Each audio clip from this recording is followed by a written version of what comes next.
Alrighty, we should be back. I have no idea why I did that. That was just random.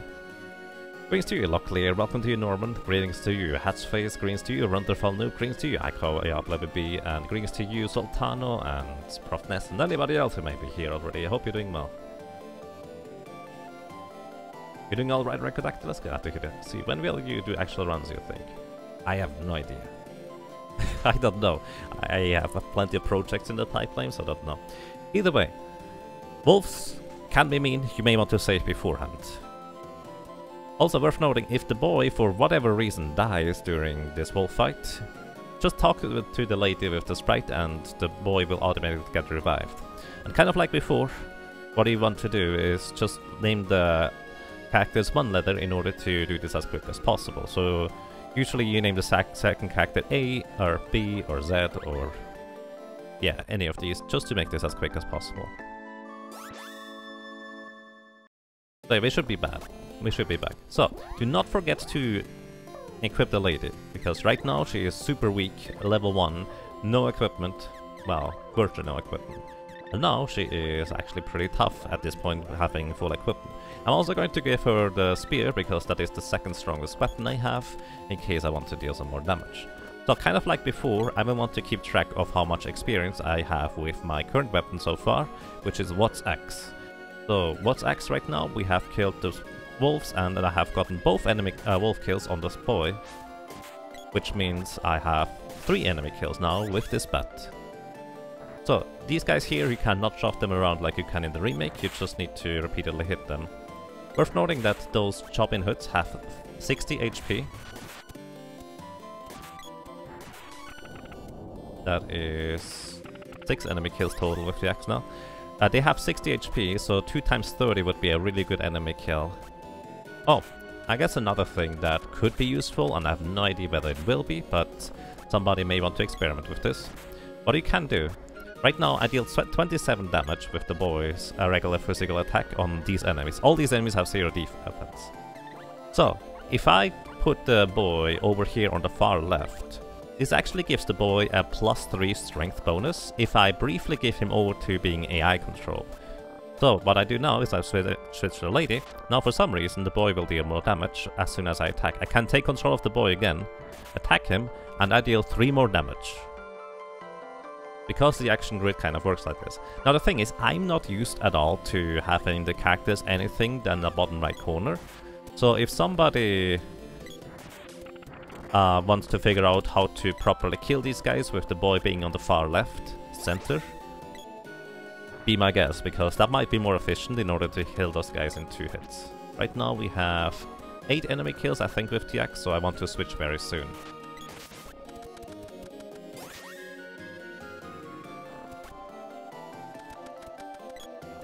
And hey Happy, thank you very much.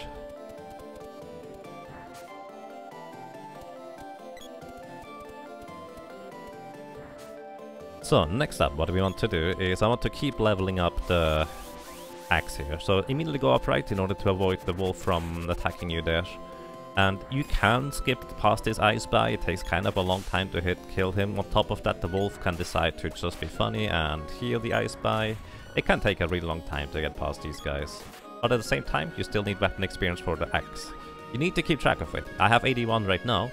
If I kill one more enemy, I will be on 90, and then one more enemy would actually level up the axe, which I don't want. I want to bring the axe just close enough to the next level without actually leveling it up. So I'm going to, in this case, switch over to another weapon. And what I'm gonna do is I will be switching over to the sword in order to start leveling it up to level 2. Also, these enemies here are relatively easy to take out with a sword. You don't actually have to kill these guys at all with the sword. The sword does not need to be higher level yet. It will be useful to be higher level later on, but it's not necessary, so to speak. So, you can step on this switch twice. Alternatively, you can go around the right side in order to manipulate your AI control characters a bit better, but this makes it faster. So you run up here and just whack those guys, and then you just try to push them around, switch character, run past. Something like that. If you are really worried about those wolves, what you can do is you can just use 3 barrels on each of your cactus and just sneak past like that. If you have plenty of money, you can just do that. It's an easy way to get past there. And yes, Penguin Aces, I will put this on YouTube. This is just a showcase rather than an actual road or run, as mentioned many times before. So don't take this as a on how to run this, because the nice thing on what I hope will happen is that people will just play a casual playthrough with this kind of route and run, and which may allow them to, hey, you can do this better and here, and you can do that better, and that just kind of can make it really interesting to get into this game as a run. So, other categories want to have the sword already at level 2 on Spiky Tiger coming up. This category here does not really care much about that. You can kill more enemies with your other weapons, or you can just skip those enemies. Whatever might be more optimal in the end. I'm just gonna start skipping enemies because might as well. So these chairs you can technically skip past without killing, but it's kinda difficult. Alrighty, so next up we get to Spiky Tiger. So what we could do is we could use a barrel on the sprite and the lady in order to prevent them from getting knocked down from the very first attack, because the first thing that will happen, Spiky Tiger crashes down from the ceiling and he targets the boy. The problem is that both the sprite and the lady are just following the boy and they will get hit. Most of the time they will get knocked unconscious on top of it, so not much you can do about that. So yeah, what we want to achieve here is we will want to just walk down left or down right with the boy first in order for the boy to not get hit. And then we see what happens. Okay, as you can see, both the sprite and the lady got hit, kind of like expected. The lady takes less damage than the sprite because she has more base vitality, so that's a plus. So as soon as the Spiky Tiger comes crashing down here, what you want to do is just swing at him and go up to his mouth. Then you switch to the lady and start swinging at him, and then the lady goes up to his mouth. So the reason why this is because this boy deals the most damage with physical attacks. What you optimally want to do is you want to feed the Spiky Tiger the lady in order to have her tank him, so to speak. That's the goal. You want the lady to tank Spiky Tiger, in order for the boy to just repeatedly swing. If you can somehow arrange it, don't let the sprite swing at it, because it's just less damage and you cannot stack damage on him. If he goes up on the left or the right side of those towers, you want to switch to the bow, or alternatively the boomerang may work, but the bow guaranteed works. For some reason the boomerang does not usually hit him up there. So just shoot him over there, and then I want the boy to be not closest to Spiky Tiger when he would use his spells. If he uses his flame breath or whatever else he uses, I want the sprite or the lady to get hit by this instead. So I want the boy to not be close. In this case, the lady has relatively low HP, so as soon as she gets hit, I'm going to heal her with her chocolate in order to heal her up. And also use that opportunity to hit Spiky Tiger again. Fire breath will probably hit the lady again. 25 damage up front and then some ticking damage. So she will survive probably one more. Nope, she did not. That's okay. Next, the sprite will get hit. As long as the boy doesn't get hit, it's fine. And what you really want to have happen is you do not want the sprites to die at the end of this. You want to keep the sprite alive so he gets as much experience as possible, in order to have as much maximum MP as possible.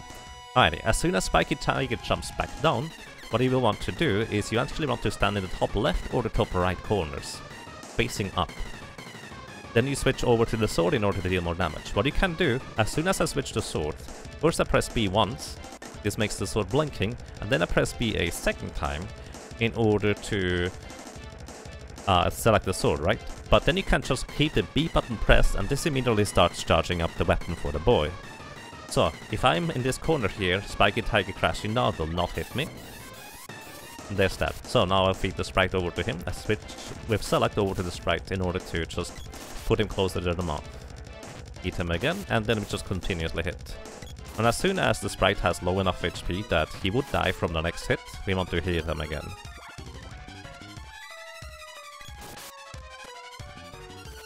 I'm also repeatedly just switching over back to the sprite so he doesn't run away, because his AI tells him to run away. Spiky Tiger went up here, I'm gonna hit him once with the bow, and then I will switch over to the sprite, walk in front of the boy in order for the sprite to get targeted by the Spiky. Just because this boy does the most damage with his weapon. Or go in here. The problem is the sprite will most likely get hit in this corner. Yeah, he does. But eventually we kill him. So, as soon as Spiky Tiger explodes, and you may say, oh no, the sprite is dead. You still have time to revive him for him to get full weapon experience, or the full experience from Spiky. Not much, but you have time. Alright, and that is how Spiky Tiger works. I recommend you buy candy, chocolate and honey in order to take care of this guy. So there's that. Hey Barney, welcome, how are you doing? So one of the most interesting things about this category once it starts getting optimized will be that physical attacks are actually really powerful in various instances and aspects and can add a lot of damage one way or another. However, they can be tricky to use. Again, I kind of sort of have an idea thanks to the glitchless category, but there's actually a few things I can do more in order to enhance the viability of physical attacks even further. So we'll see how this is gonna work. We get the whip here, and we get 50 gold. The reason why you need to pick up the 50 gold chest, otherwise the lady will not teleport you outside. Of course, you don't need the 50 gold, but this is the trigger for her to send you outside.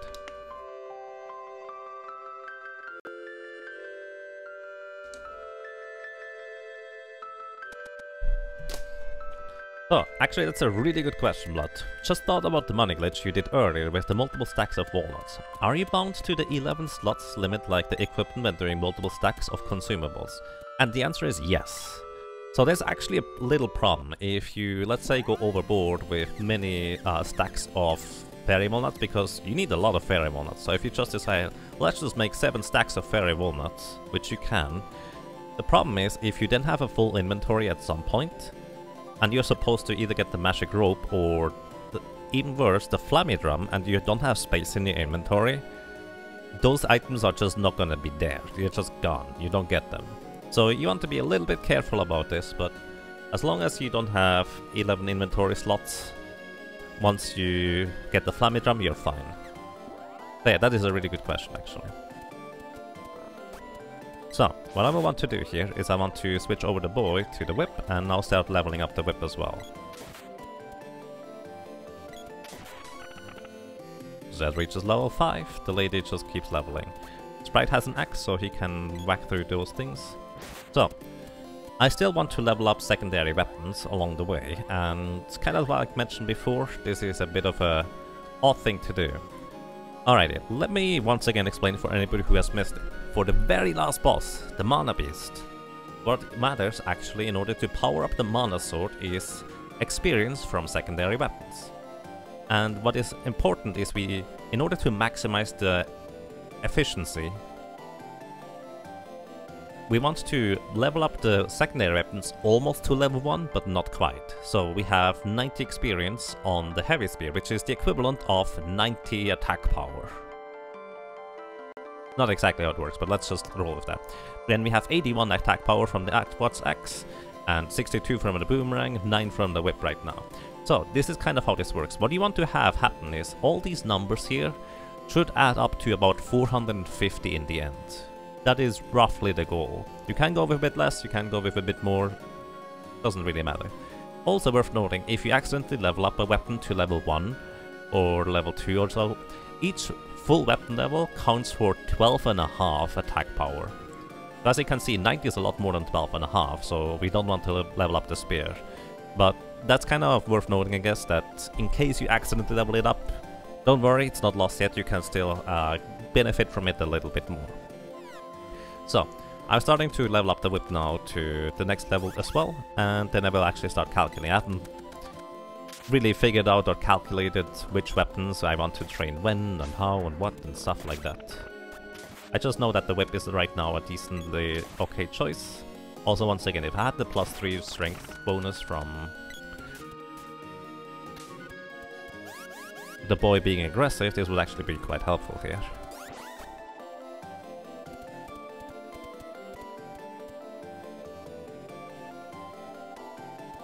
Alrighty, what I'm gonna do here is I'm actually going to kill some of these fishies as well, in order to level up the weapon further, and also the sprites level as well. So this is not really necessary, probably. I can just run through. Also, those fish are kinda dangerous. They deal a lot of damage. So you want to be a bit careful about it. Either way, this is now a bunch of more weapon kills for the whip. And even more. So I'm mostly kind of leaning towards the glitchless route, which you can most certainly optimize this a lot more. But I'm just so used to this that I'm gonna do this right now. Just kill some more fishes in order to both give the sprite experience, but also level up the weapon a bit more.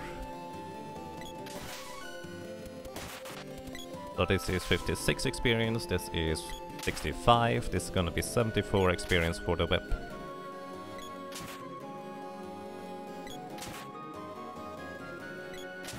Oh, come on, how much? Alright, so this is 74 experience for the whip. So I'm just gonna real quick calculate how much do we have total. So we have 90 plus... Oh, I can't use my keyboard, otherwise I'm gonna accidentally split. That's whatever. Okay, we have 90 plus... 81 plus 74 plus 62. So this all adds up to about 307. So I want to have 2 more weapons leveled up decently well, but not too much. Also, I'm gonna need to undo the splits real quick.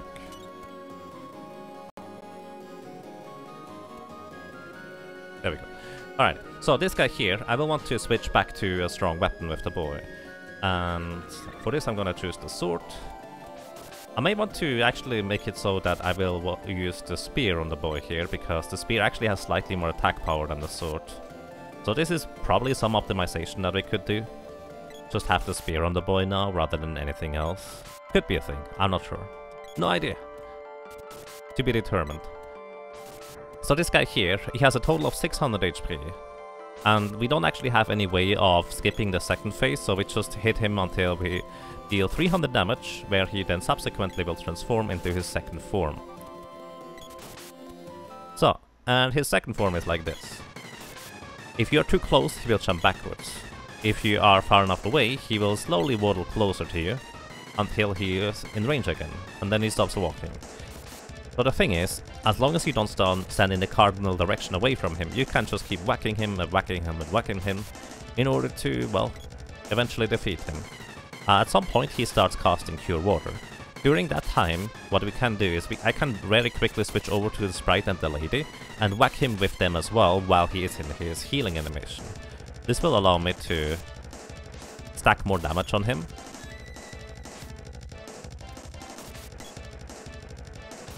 In theory anyways, but the thing is, this is just a small optimization. You can't just stand here and whack him until he no longer heals. He only heals a total of 3 times. And yes, this is just kind of how this little fighting lizard guy works. There's not really much more to him. As I said, you can optimize it by switching in order to deal more damage with the other guys. And do that actually twice, while he's also in his healing animation, he doesn't immediately get hit. All the attack animations have the same range type hitbox? No, absolutely not. All the weapons are very individual in that.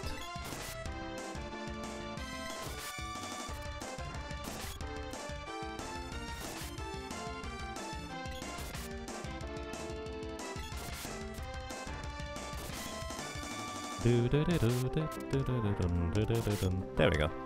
Alrighty. Worth noting that if I switch now a weapon over to something else, I will get the weapon experience on that other weapon. If I want to do that. Alrighty, so.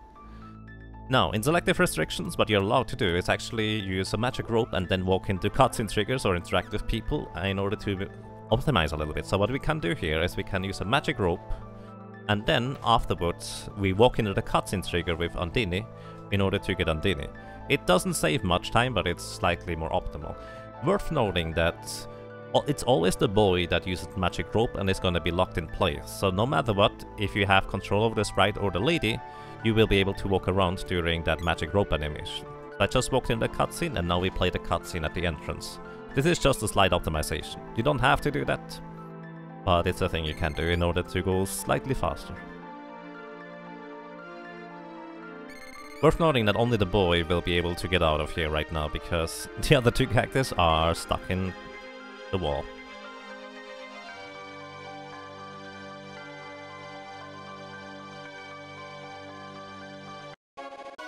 Also we get the javelin, in case you want to level the javelin or instead of the bow or the gloves. That is a good idea right now. Also what you can do now is we can now start leveling up the sprite's magic power. So the sprite now has Undini. Undini allows the sprite to cast spells. Because the sprite has 92 experience right now, he has a total of 10 MP. 92 HP, excuse me. He has 92 HP, which is equivalent to the sprite having 10 MP. So this is what I aim for in glitchless in order to make this slightly more optimal, because with only 9 MP the sprite would not be able to cast as many spells as it can with 10. Also, these enemies here only give half the weapon experience because they are too low level, and I do not quite one-shot them yet, so I don't feel like it is worth killing them aside from the rabbits. So I have no idea whether it will be more useful or efficient to level up spells on the bosses, or whether you want to actually level up spells along the way. What I do know is we do have plenty of fairy walnuts to use, so we can't just use them on bosses instead. So, our main weapon of defeating bosses will be spells. That is just kind of how it is. However, we can actually chain in various physical attacks into the spells in order to make better use of those attack patterns, which is kind of a bit of a, let's say, advanced technique.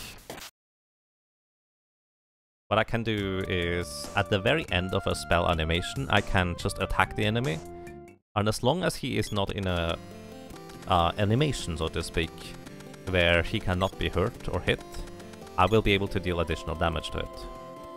That's that. You may want to go and save here, because Fire Gigas is kind of a bit of a meanie, so be wary.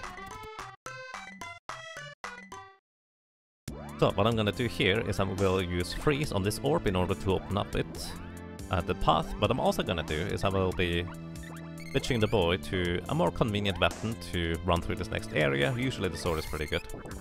And I'm also giving everybody frost weapons. Frost weapons are for a simple reason. I hit these guys, I hit this guy, and they don't do anything anymore. That is why you want to use frost weapons. There is means and methods of running past them without using frost weapons or even hitting them at all, but using frost weapons is just really simple and nice, so I recommend doing that.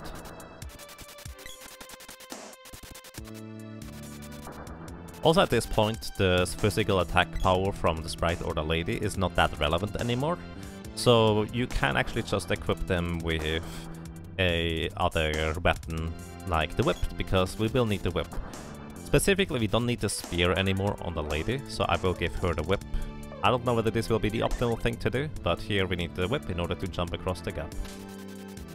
So worth noting, I am allowed to jump the wrong way across gaps and such. I don't really know whether this is particularly useful in any capacity here, but it's a thing you could do if you wanted to. I run straight left, switch character, run straight up here in order to avoid everything in this room. You make sure that the sprite is alive in this room, otherwise he will not be able to, well, cast spells here. So in this next encounter here with the Fire Gigas, what I will do is I will start casting spells with just the sprite. I do not attack the Fire Gigas first, I will only immediately cast spells. And worth noting, I'm controlling the boy while casting spells with the sprite. So I'm pressing the X button in order to open up the menu for my partners. Press it a second time in order to land the sprite. So, I will cast the freeze here. Don't attack him. And as soon as the sprite finishes his animation, I can immediately open up the partner menu again and cast the spell again. This allows you to cast faster than if you were directly controlling the sprite. However, what you may want to do is you may want to wait just a little bit. Not too long, but just a little bit longer than what I do here. In order to chain a physical hit at the very end of the Fire Gigas' attack cycle there. So, this is going to be the last spell that I cast with the sprite, because he will run out of MP. As soon as I do that, I will give the sprite another fairy walnut. And worth noting, I will be using from the first stack, the leftmost stack of fairy walnuts. Just trust me on that. So, do this again. And I try to do more physical damage with my weapon here. That is 394 damage plus 84. Another volley of 3 spell casts will most likely not quite do the trick in order to kill the fire gigas, but realistically it doesn't matter. You just empty the magazine on the sprite's spells and immediately recover MP again. Because you do not recover MP at the end of boss fights, you do not recover MP... Oh, I actually died, nice. You do not recover MP from leveling up in the original here. So you have to use a fairy walnut to heal up the MP anyways, so you might as well just use 2 full sets of spells from the sprite. On top of that, that starts leveling up the sprite's spells towards level 2. He now has a total of 10 spell casts. After 12 you'll level up the spell to level 1, which is actually a pretty substantial damage increase. Alrighty, we already get the second school of spells here with Gnome, earth-based spells, and that will be quite nice as well. B-Dragon, thank you! Thank you so much for 37 ROMs of support. Welcome back to you. Good morning / afternoon / evening. Welcome. How are you doing? How's it going? Thank you so much for a long time of support. So I'm also gonna drink something real quick. So by the way, worth noting that in Selective Restrictions you would technically be allowed to skip the mana seed here if you want to. Because you don't have to seal it, but because we want to level spells, I kind of recommend you do actually seal it. Which means you also need to watch the cutscene afterwards.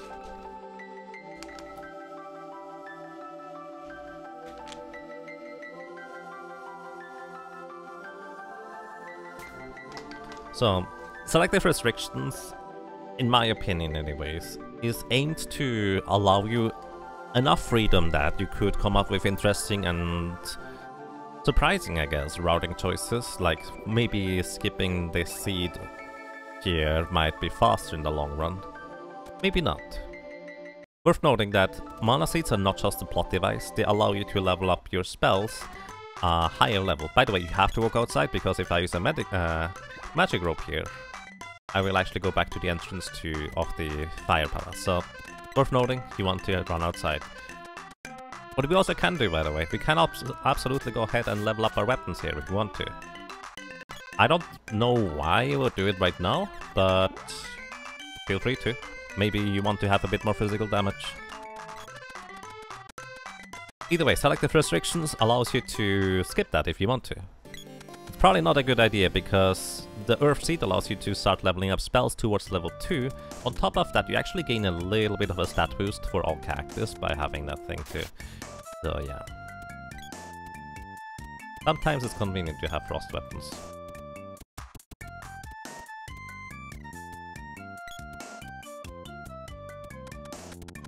How long have we been planning this kind of category? It's more of a concept of, we have kind of been talking about this in the Secret of Mana community since like literally a year or so at least, because we realized that it could use a nicer category for beginners or people that would like to run the game but don't quite feel like they want to commit so much to learning the other categories for one reason or another. So that's that. So I kill more enemies along the way. They only give me half the weapon experience, 4 experience each. But I just keep leveling up the secondary weapons. What you could do is you could actually use the cannon travel in order to get to Pandora instead. I don't know what... Cannon travel is faster to get to Pandora, that is for certain. But my idea is maybe leveling up weapons right here is more useful. I have no idea, dude. Probably not. You probably want to take the cannon travel, actually. Either way, now we're in Pandora. And talk to the lady. And she disappeared!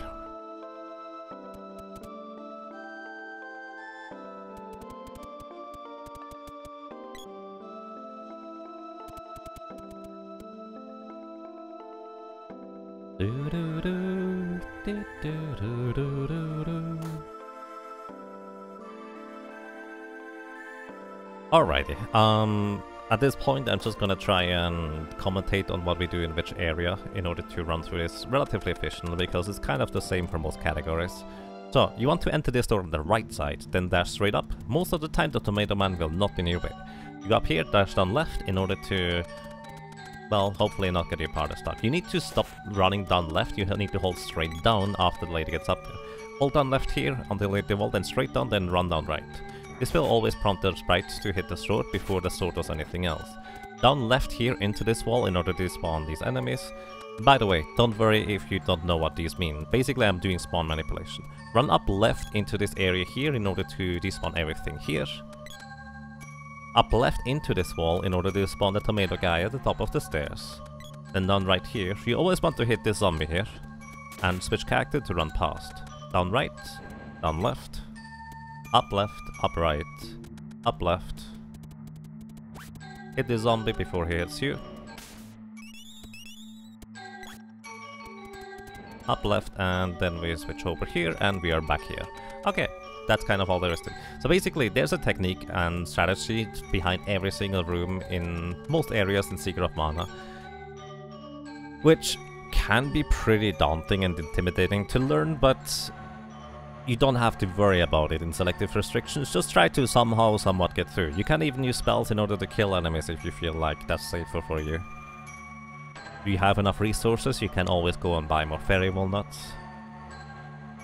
It's really aimed to just kind of make it your own run first, and then you can try to optimize it.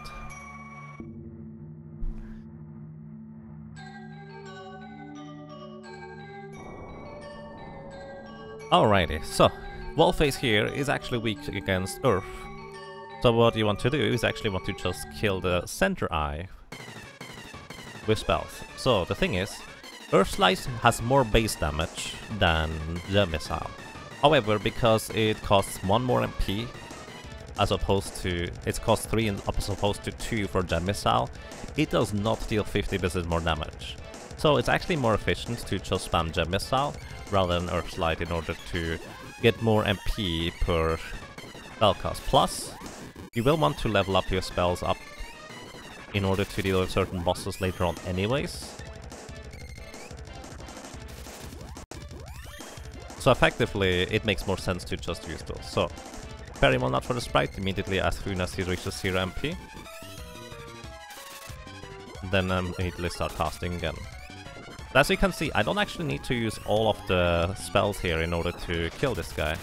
Now, as soon as the left eye wakes up, it can actually heal the center eye, so you probably will want to just use up all of the spells anyways. Maybe. In this case, I already noticed he was dead already. You need like 2 or 3 more Gem Missiles after the eye dies. So worth noting, you can get high damage rolls or low damage rolls with spell attacks.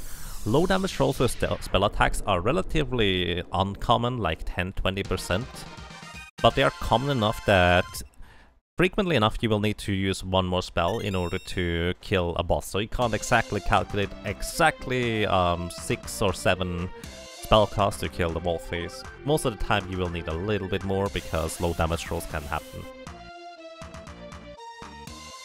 Alrighty, and that's that already. We just move on. We get to Gemma here. Gemma will teleport us outside, which is quite convenient. So, now here's something important to note. I have used 3 fairy walnuts from the leftmost stack. And let me explain something real quick. If I use up this last fairy walnut, this stack of fairy walnut will disappear and I cannot regenerate it, at least not easily. So, whenever I go ahead and buy new fairy walnuts at Nikos or anywhere else, it will only ever fill up the leftmost stack of fairy walnuts up to 4.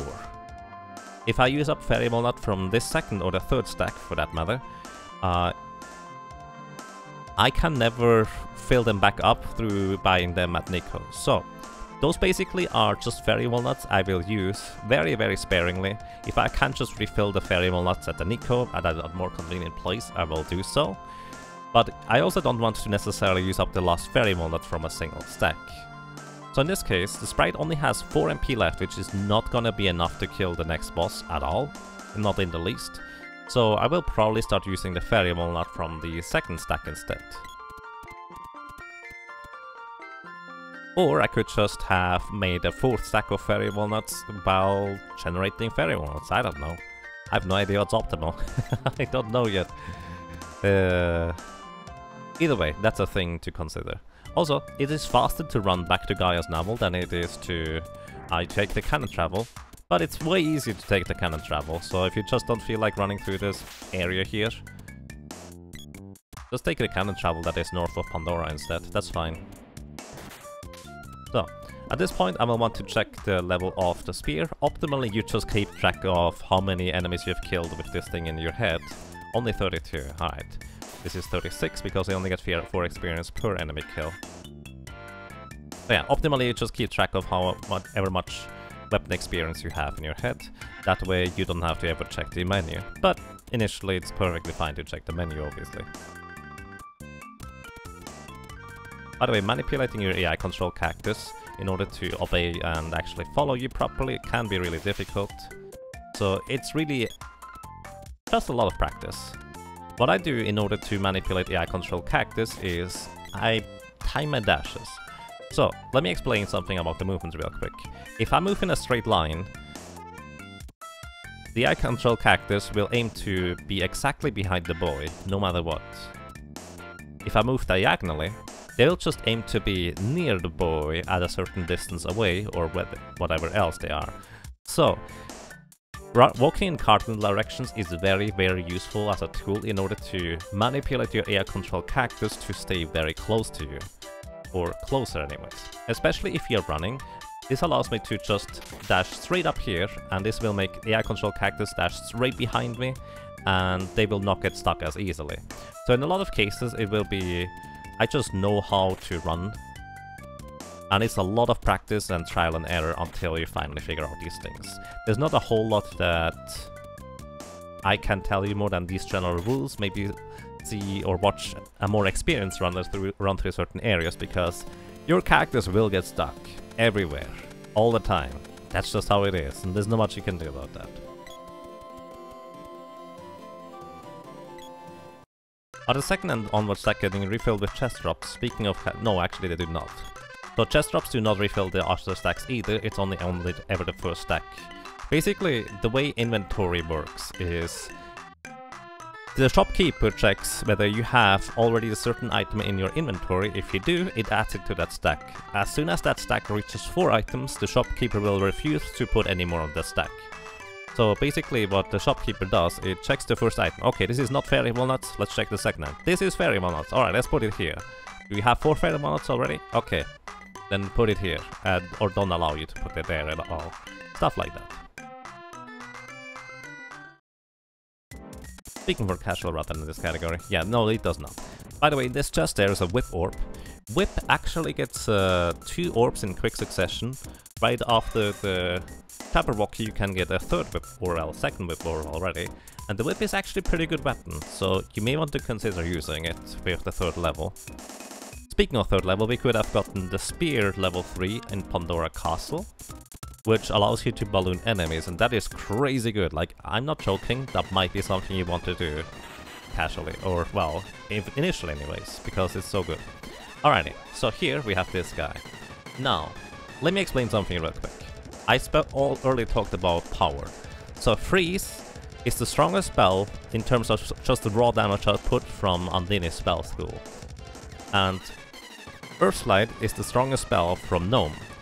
Now the thing is, Freeze and Earth Slide both have the exact same amount of attack power, but Freeze costs significantly less MP. So what I will want to do is I will want to just use Freeze on any enemy that does not have any particular weakness, such as the Kilroy here.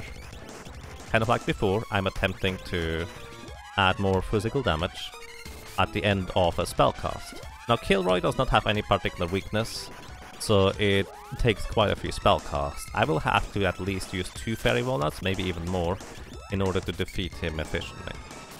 Right now he is in his wiggly, oh no, I got damaged animation, which also means that I can actually not stack any more damage on top of it, it does not work because he cannot be hit in this sequence.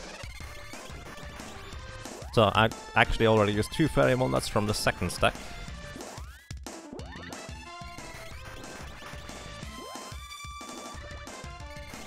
And I'm actually going to use another one here. Maybe I will want to have 4 stacks when we go. But he is still not dead, so we just keep casting. He might be very close. Again, I have not planned out exactly how to do this or what to do this, etc. You don't have to have multiple stacks of fairy walnuts, but if you don't, you may want to go ahead and level up your spells prematurely before facing the bosses. Worth noting, you can also alternatively recover MP by sleeping at inns. That is kind of a slow process, so yeah, but it might still be more efficient than going over to Nico and buying new fairy walnuts, I don't know.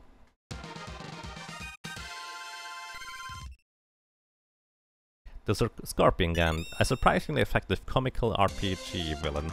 Yep, surprisingly effective indeed.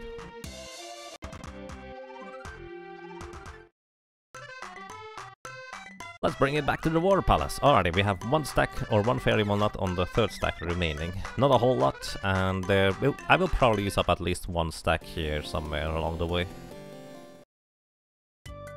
Which kind of tells me I probably want to have 4 stacks when generating them early on.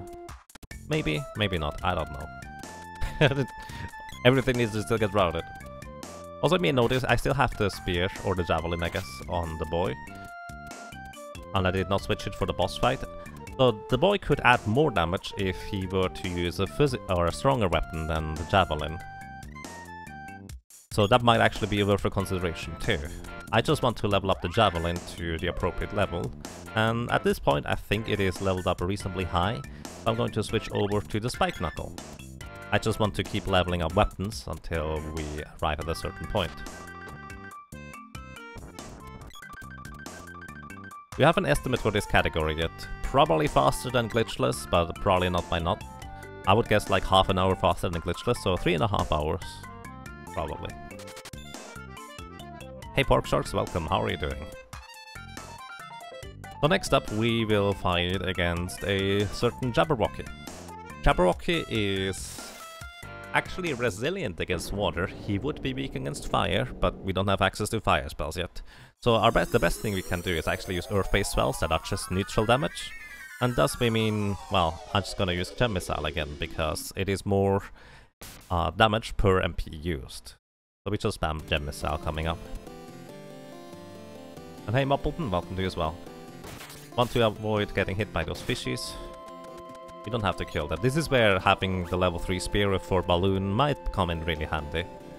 Not just running straight up. Sometimes you get knocked down by those fishies when trying to run through. Not much I can do. By the way, worth noting, one thing I do sometimes is I sidestep stairs. If I go straight up, this is slower than going to the side and then walking onto the stairs from the side. In a lot of instances. But it's just minor optimizations. So here, you just say hand it over, because that's quicker. And then we just immediately start pelting the Jabberwocky with...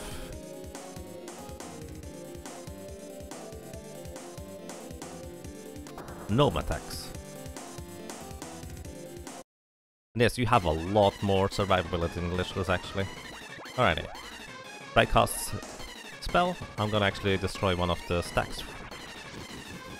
Because we don't have enough MP. So here's, by the way, a bit of a weird thing. I have no idea whether this will be useful in any capacity, but let me equip a strong weapon right now. And then I'm gonna do something rather weird. I'm going to do what I call the candy barrel, because originally I discovered how to do this by the use of a candy and then a barrel. So the barrel has a weird property that when you equip it first, it will just kind of slam the enemies around you for a bit of damage. Depending on which facing direction you have, left, right, up, down, the hitbox is larger or smaller. It's really weird. So the short version, what I want to do is I want to stand up against Jabberwocky here and use a healing item, in this case a Royal Jam, and then I mash the menu button in order to open up the menu again before the healing occurs. And now I use a barrel on the boy. So, what this does is, for whatever reason, I have no idea why, this will make the barrel, or the bow, attack with the barrel like 5, 6, 7, 8 times for full damage in a row. So right here, 37 plus 109 damage with a candy barrel. So basically you just repeatedly attack. This only works on enemies and bosses where you can stack damage on. This is most notably just Jabberwocky really, where you can stack damage on relatively easily. So Candy Barrel does not really have any use in any other category. So maybe Selective Restrictions, you could make the Candy Barrel useful in this. So that is kind of what I did just now. Also, his left hit knocks enemies or characters unconscious. His right hit poisons characters. Also the boy, preferably should not be conscious here, otherwise I can't spam spells. So, just going to keep spamming spells. Also, you may notice that we have 11 maximum MP total. So what I can do is I can use one Earth Slide in order to deal a bit more damage and make it slightly more efficient. So I use one Earth Slide at the very end here, gives the sprite some more MP. And again, you can actually add easily more damage with physical attacks at the very end of spell casts. So yeah, Selective Restrictions might be the one category that actually has use for Candy Barrel. I have no idea how... I don't even know whether the Candy Barrel's damage relies on the weapon's power. I don't know. Okay, there's that. You use 2 Fairy Walnuts in order to take down Jabberwocky. May need a bit more. I'm not sure. Either way, Jabberwocky is a boss where you do not want to use another Fairy Walnut to replenish the sprite's MP, because you can just talk to Luca instead, and she will heal your MP back to full, which is probably more efficient than having to buy an additional Fairy Walnut. Maybe not, I don't know. Either way, I can keep some more of my secondary Fairy Walnut stacks. Further, in order to interact with the mana, so you just need to be close enough and press the B button, so we can actually go to the side, which is a bit faster. Also, I mentioned the whip earlier that we could have picked up in the Scorpion Army's underground ship. If you talk to Gemma here, you can get a second whip orb right there as well, so may want to do that if you want to use the whip, maybe not. Also, I literally just said I should talk to Luca twice in order to get a full heal.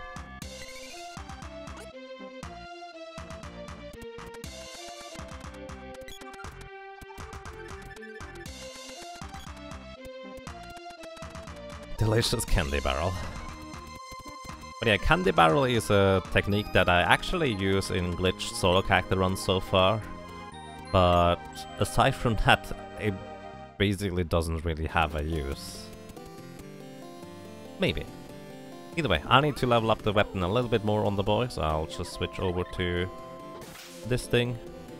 Also, right here is Nico over there, so if it turns out that it's more efficient to go and restock Fairy Walnuts right now, may want to do that, I don't know. Those flowers have 36 HP, so I just don't kill them with. This is another example of where it would be really good if I were to use the aggressive boy, which has +3 strength, in order to one-shot these things instead. Oh well. Now here we immediately go to the upper lands. So here's kind of where you have a bit of a route divergence. You can either go ahead and grab the Mitch Mallet from the Dwarven Cave, which is what I will do, or alternatively, you can just go all the way to get Flammy and then get the Mitch Mallet. The reason why the Mitch Mallet is actually worthwhile is because it allows you to cast spells quicker with the sprite. On top of that, you can actually even directly control the sprite in order to cast spells real quick, since it cuts out a lot of the animation time that would normally prevent you from doing anything more. So having the Mitch Mallet is a really nice tool. You can also use the Mitch Mallet in order to prevent damage from enemies hitting you with spells, so it actually has even more use, because it is infinite use. So we have the Nico here. So if you want to save or buy stuff, you can also upgrade your equipment here, which, again, if you're not comfortable or too comfortable, might be worth noting that this is a thing you can do. I stack up my leftmost fairy walnut stack back up to 4. That's all I can do. If I use up any other resources, I will just restock them here too. But that's probably a good idea to do. So worth noting, you probably do not want to replace the boy's armband until a fair bit later, where the defense difference is huge. Cobra Bracelet, I think, only has 6 defense versus the Power Wrist 4, so it's only a small difference. The Power Wrist actually gives you +5 strength, so the boy will actually deal significantly more damage. Or actually, all the characters that use a Power Wrist will deal a fair bit more damage than, well, not having it. So it is a consideration whether you want to have more defense or more damage. Usually I go for more damage instead.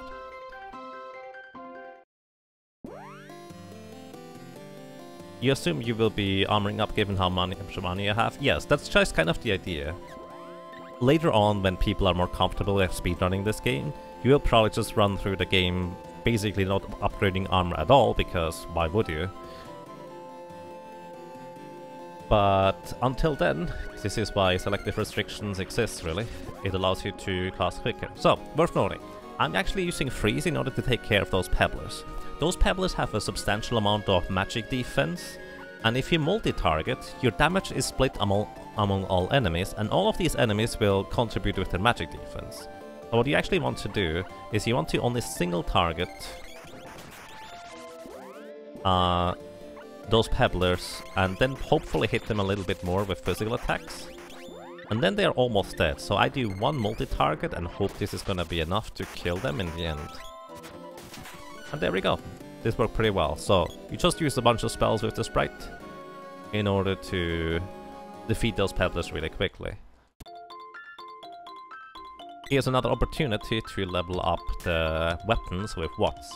Now here's the thing, you may not want to do this. The reason for this, not talking to Watts here, even if you want to upgrade weapons, is we are going to go back over to the Dwarven Village right now anyways, in order to pick up the Mage Mallet. Which, maybe in your route you don't do that. So maybe you do want to upgrade the weapons here. If you upgrade weapons anyways. Either way, the reason why you may not want to talk to Watts there is because as soon as you talk to Watts here in the upper lands, the Watts in Gaia's novel is actually going to be gone. So you can no longer upgrade your weapon.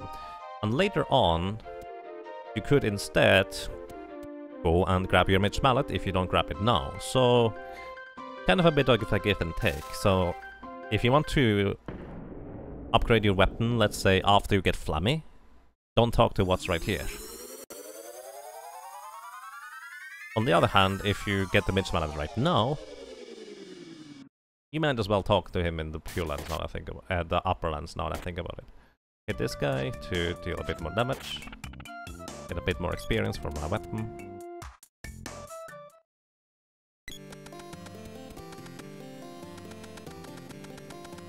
You guess the threat of getting your party one-shot is part of the excitement of Glitchless. Oh, it's definitely part of the excitement. But it's also part of the frustration for many people, which is why this is gonna be a much more casual-friendly run. So, I'm gonna get the Mage Mallet here.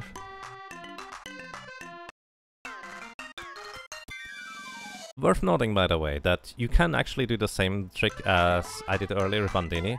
You can use the magic rope here and then talk with this guy right after using the magic rope. Having the dialogue right here, being a bit faster, you can just optimize it slightly, basically.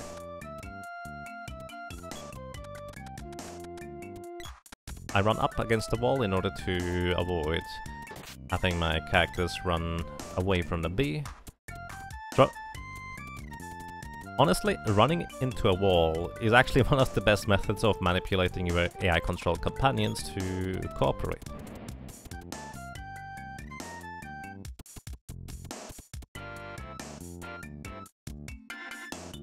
Alrighty, and I'm going to go ahead and grab some water real quick, so I'll be right back.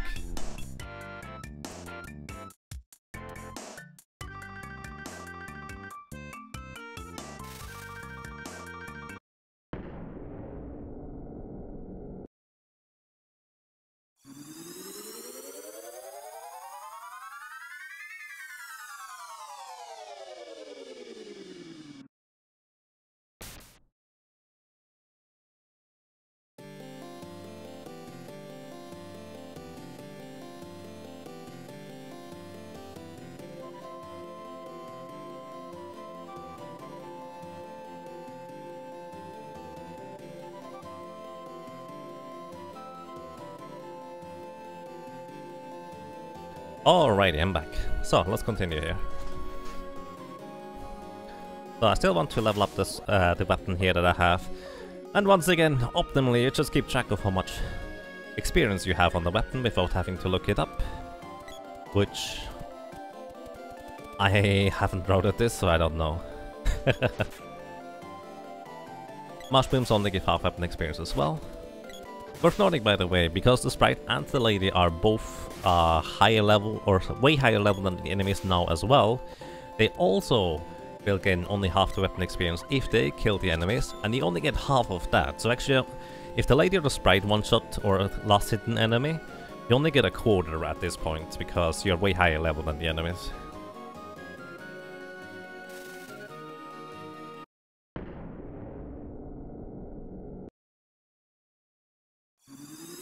Alright, so... now we still need to do the seasons thing, where we just do a circle around the forest of seasons here, in order to...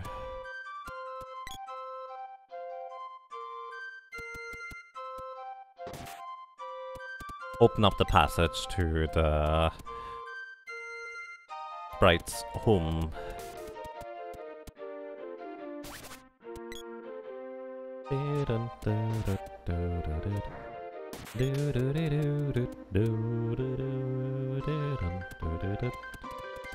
By the way, feel free to just take your time and use the healing spells with the lady if you feel like you have to, or you just use consumable items. The more confident you get, the less you will care about healing, and if you're like me, you'll just forget that you even have HP. And just keep going and wonder why suddenly somebody's dead because you got hit in a place that you don't usually get hit. Alrighty. So, the reason why we got the Mitch Mallet is, as mentioned before, a pygmy character can cast spells quicker. And on top of that, it's a lot more quick or efficient. So, you saw me earlier mess up the menu a little bit where I just tried to cast the spell too quickly again. So what I can do here now is I can directly control the sprite. Also I need to replenish the MP, so I'm switching over to the boy real quick in order to replenish the MP for the sprite here. So, this guy has only 740 HP. A few gem missiles will do the trick. So I'm just spamming the menu button on the sprite. And I can directly control the sprite.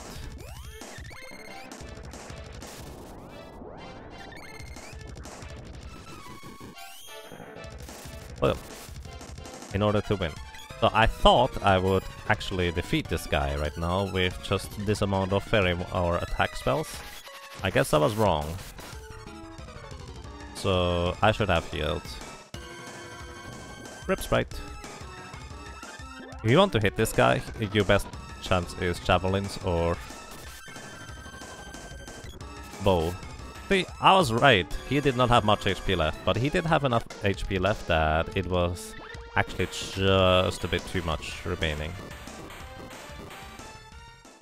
So you may want to try and chain in some physical attacks with a javelin or a bow in order to get him done, or defeat the pebblers with one less spellcast or freeze, or you just refill with a pheromone knot anyways. The thing is, you get a refill for your spells right here in this next area, so that's that.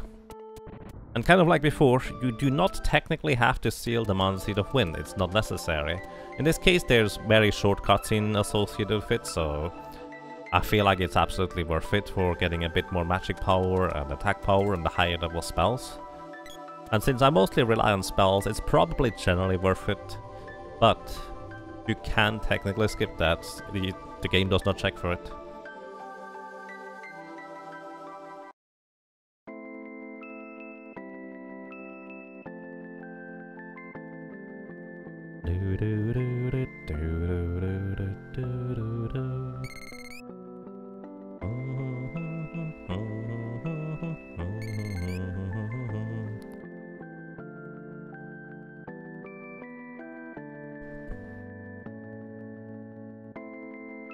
So this guy just explains to us that we should go to Mantango, and that's exactly where we're going. We actually only ever really need Sylph exactly here, in theory. In other categories, I guess Sylph is actually used in the Grand Palace too. Oh well, might as well save here because it's a super quick and easy save point to use. Once again, you could use the magic rope when talking with the old man if you wanted to, in order to speed things up very slightly. I tend to forget about it because it's very negligible for the most part. So, here we use the sprites, just newly acquired wind spells, in order to get the crystal orb. And then we just keep running. You can also, once again, in many areas, just use the lady's freeze weapon enchants in order to freeze enemies in place, making them easier to pass by or stuff like that. Worth noting that elemental weapon enchants do not actually deal elemental damage, meaning you don't deal more damage with fire weapons against the ice gigas. And you also subsequently do not deal less damage to the ice gigas with frost weapons, even though the game kind of makes you want to believe that.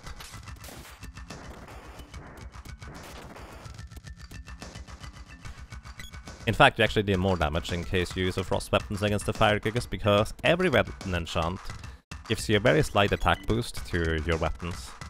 So yeah, the ice gigas actually helps you deal more damage. Alrighty, so what you can do here is you can just go and restock on more pheromone nuts here. What you also may want to consider is just buying equipment. So we buy wolf bands for the lady and the sprite. Once again, I'm skipping the boy because I want to keep the power wrist on him. Buy them the fancy overalls, a quill cap for the lady and the sprite, and a steel cap for the boy. And then also restock on pheromone nuts and any other resource that I may have spent already.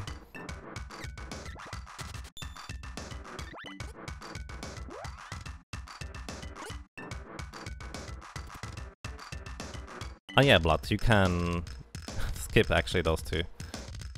Okay, so real quick, I kind of would want to explain something real quick here. So right now, the boy cannot equip the quill cap, right? He can only equip the steel cap, so I have to equip the steel cap with the boy. However, on other equipment pieces, such as the wolf's band, for example, I can equip the wolf's band with the boy, and then I double click on the power wrist that the lady has equipped, and then swap equipment. This way I just equip the lady with the wolf's band without having to open up the lady's menu, and I do the same for the sprite. Makes it slightly faster, more efficient if you do this efficiently, quickly with the menu. Same goes with fancy overalls, just double click. And this works even if they were already having something equipped that the boy right now could not equip, as long as he can equip the thing that you want to have them equipped in the end. But for these ones here, I have to switch over to the lady or the sprites menu in order for them to equip the other equipment pieces. So this allows you to optimize your menu slightly. And again, I'm just throwing other stuff away to keep the inventory clean. You don't necessarily have to do that, but you also want to make sure that you have enough space. So the other thing is, you are allowed to skip small cutscenes, so this is not a glitchless run. What you can do here is you push it against this guy and just repeatedly press select. Just keep pressing select until you're through. That's all there is to it. Now the catch is, in order for this to work, you have to have the camera be low enough, and it's a camera thing, in order to be able to do this. So for example, if you come from up here, and then you just try push against him with select, nothing will happen. This is because the camera is not scrolled low enough. So you want to come in from the entrance, don't scroll the camera too high, and just repeatedly select through it. This does not work on the PAL version of this game. So if you run the PAL version, I'm sorry, but it's let's put it this way, you should be able, at least on the Switch Trials collection, to switch over to the US version. I should have said that at the very beginning of the thing, but it's not that big of a deal if you can't do it. Let's put it that way. Either way, we just keep running. You may want to consider using frost weapons for the lady again, because this area here is a nightmare to traverse, let me be honest. Like, the enemies are really not friendly. Thanks to having actually equipment now, not too bad in terms of survivability, but you just get blocked everywhere.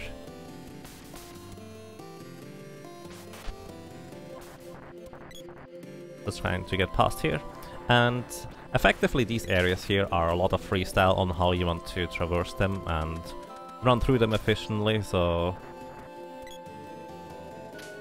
I have generally a plan what to do. For example, if a character gets stuck up there when running down here, sometimes you cannot go down those stairs I can go. Then you have to briefly take control of the character that is stuck up there and just move him or her slightly to the left. Just hold left. And then you will be able to actually get through. Also, they prioritize silencing the boy. When the owls silence a character, they will afterwards just keep trying to attack that character very, very viciously. So you want to just hit the owls in order for that to, well, not happen. So, use Earth Slide here. And I'm also going to briefly give the sprite Mitch Mallet. And when you Mitch Mallet a character prematurely well before you enter the boss fight, you want to take control of them, because for some reason they are hyper-aggressive and it can be pretty awkward to control them. So this is Great Viper. Great Viper is weak to lightning, and unlike Gem Missile, unfortunately the blades or the spell of Sylphid only hits when you are very close up to the enemy. Now the problem right here is I have to replenish the sprite's MP, but also the sprite is kind of really close to the Great Viper. He will likely get one-shot if I just let the boss do whatever he does. So what I'm gonna do here is I wait a little bit and use Analyzer on the Great Viper.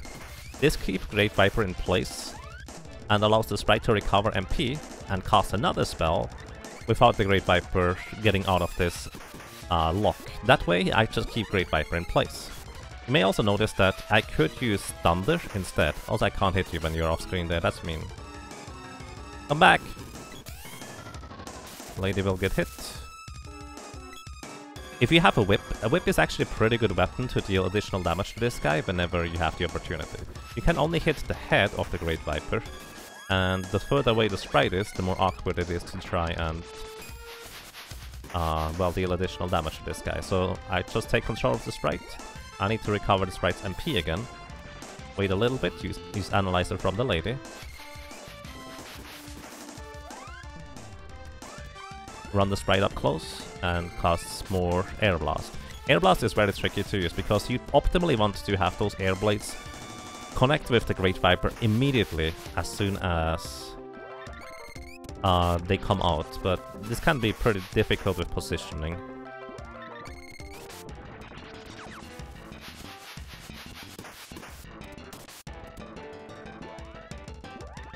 So I need to do the same thing again. Replenish MP. Cast again, and here, by the way, I had a great opportunity to just deal more damage to the Great Viper. Also with Analyzer at the same time you can check how much HP he has remaining. So I know he has 2 more blasts worth remaining. He might be dead here, not quite. So if I hit with the boy, he will be dead. There we go. And that's that. We get a Sword Orb, and you will want to potentially level up your sword. As a matter of fact, I'm actually going to level up the sword on the next opportunity. On what? It might be better for me to go for the spears instead. I don't know. I could also go for axes. I'm just gonna choose sword because that's what I'm used to. Hey Bonsai, welcome. How are you doing? And welcome to you, Ipsty. Hope you're doing well.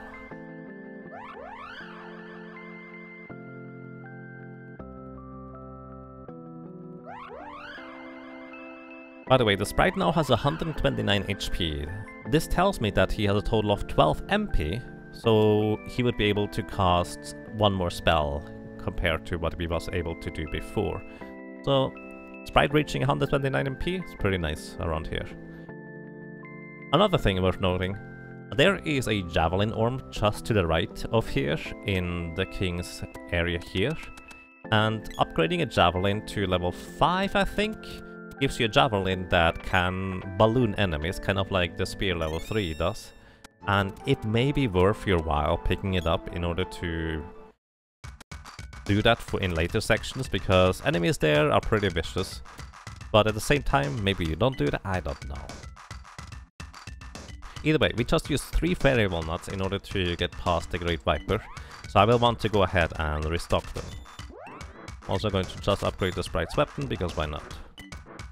So the sword is now level 3, which means I can start leveling up the sword towards level 3. I only currently have level 1 on the boy, so... maybe not, I don't know. So, replenishing the 3 fairy mods right now, because otherwise I would use an entire stack. And effectively, as you can think of the second or third stacks that you may have in your inventory, it's just your backup. If you need more fairy mods, just use them. If you don't need more, well, you can just restock more at opportune times. By the way, you see the boy's sword still is grey, kind of like level 2 grey.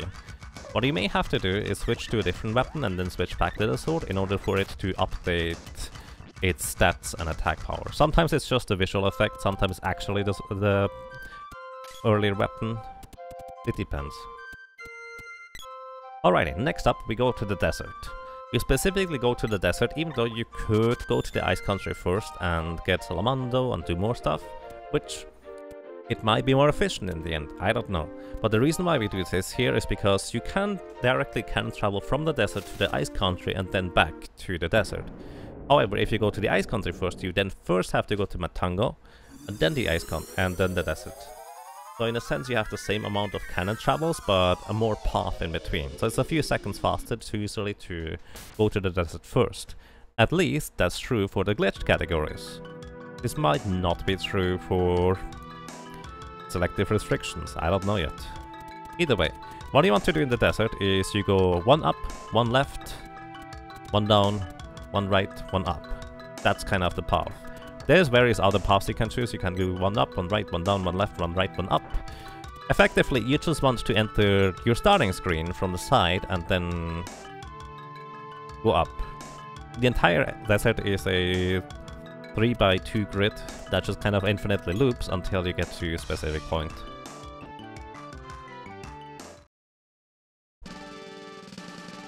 Used to upgrade the spear to level 3 for runs, less scary when you balloon enemies, especially in ice country. Yes, the balloon level 3 is amazing, or the spear level 3 is amazing. I highly recommend people to pick that up. So you would need to go into Pandora Castle to get the spear orb. Worth noting, you can use the magic rope in order to get out of Pandora Castle a bit quicker, so that's that. By the way, you can remote talk to this guy here by pressing the B button 1 frame after you leave the cutscene.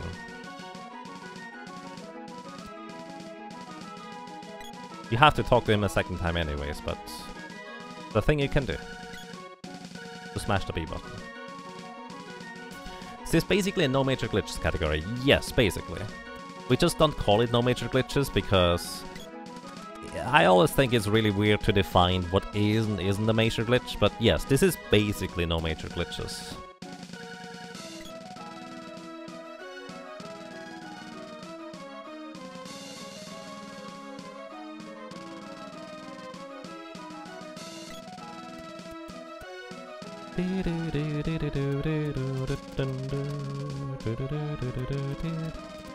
Also, if you see me moonwalking, hold the B button and L and R in order to do that. So, what I want to do is I already want to pick me the sprite in order to prepare for the boss fight. I should have done this in a previous screen transition to make it slightly more efficient, but... fine.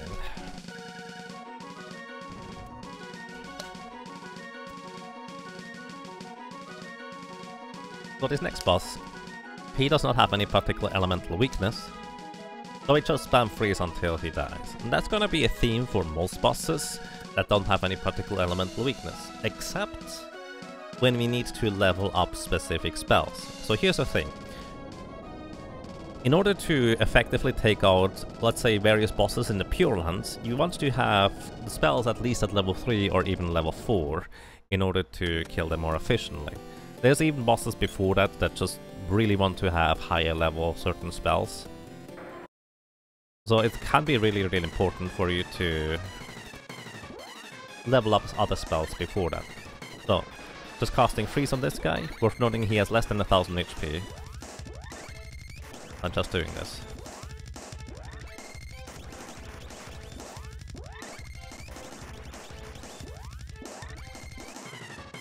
So, need a Fairy Malnut for the sprite here. And a few more spell casts. So here's the thing. I don't need to cast all 6 spell casts on this guy in order to kill him. I only need like 4. But I'm still going to cast 6 just to practice the spells, because leveling up the spells towards level 3 is kind of a big deal for freeze. Not that necessary, but it can help in the long run potentially. It's not just emptying my magazine, so to speak.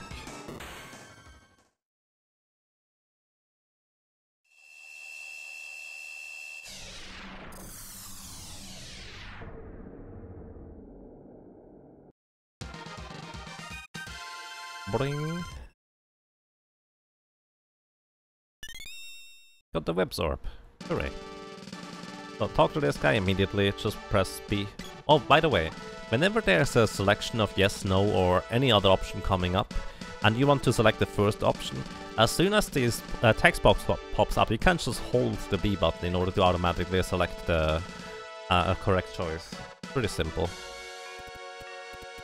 Alrighty, so in case you have not upgraded your equipment up until this point, I highly recommend you do it here. This is what I will at least be doing for a while, because the jump from the beginning equipment to this equipment right here is pretty major. So this will help you survive a lot more. And especially in the Ice Country coming up, the Ice Country is the meanest area to run through and try to survive, let's put it that way. But just equipping everybody with better equipment. This time I'm not gonna bother removing the items, maybe I will do later, who knows.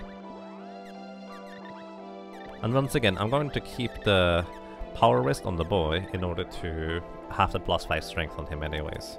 Because every time I cast spells I could just try to chain in more physical damage. Also here is where we can upgrade our weapons further.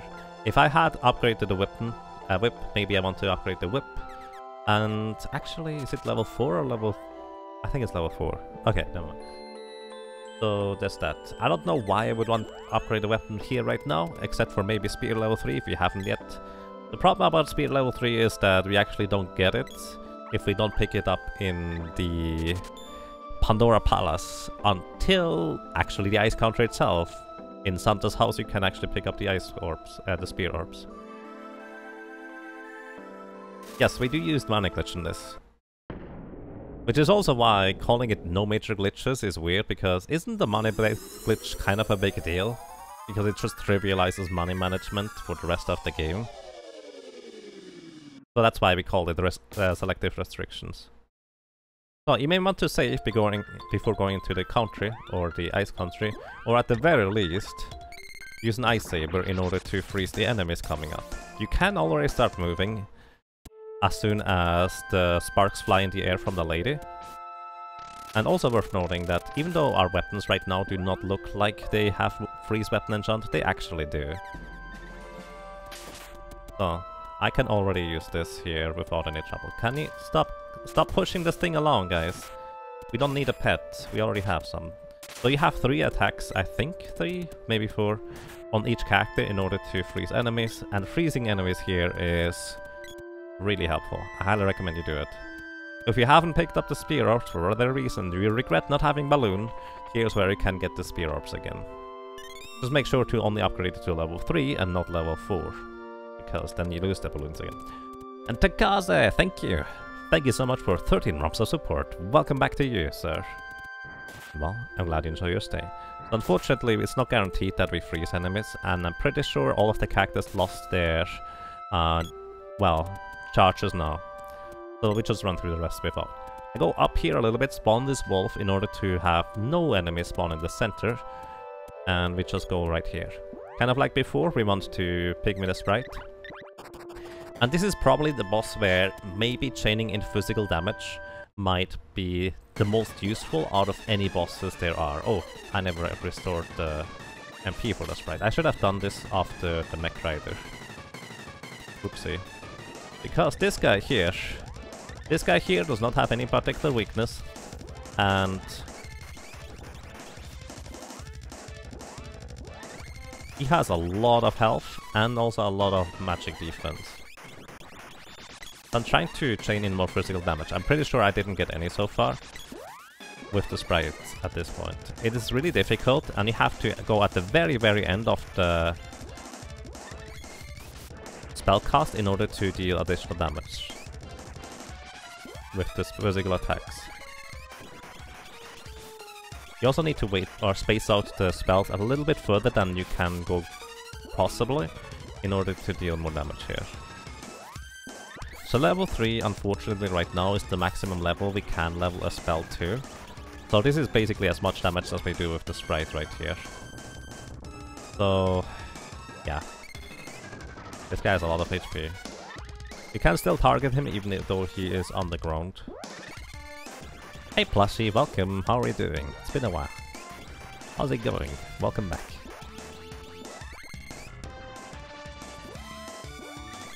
And this is where we use more of our previous stacks of berry walnuts, I guess. I'm pretty sure this guy's not dead yet. Okay, he just unburrowed in a different place, which means he's no longer available over there.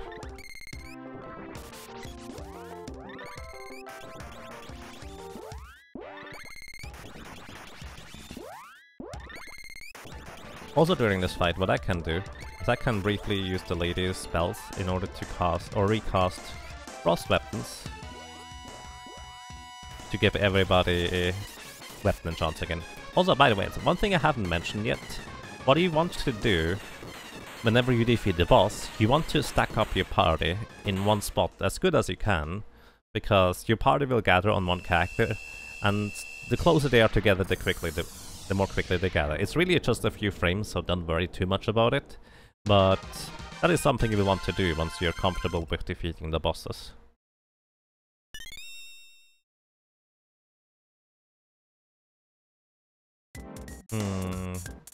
I guess there's no cutscene skip. No, the Pure Lands are not skipped. You don't skip any bosses overall. You can skip cutscenes, but you don't skip the bosses.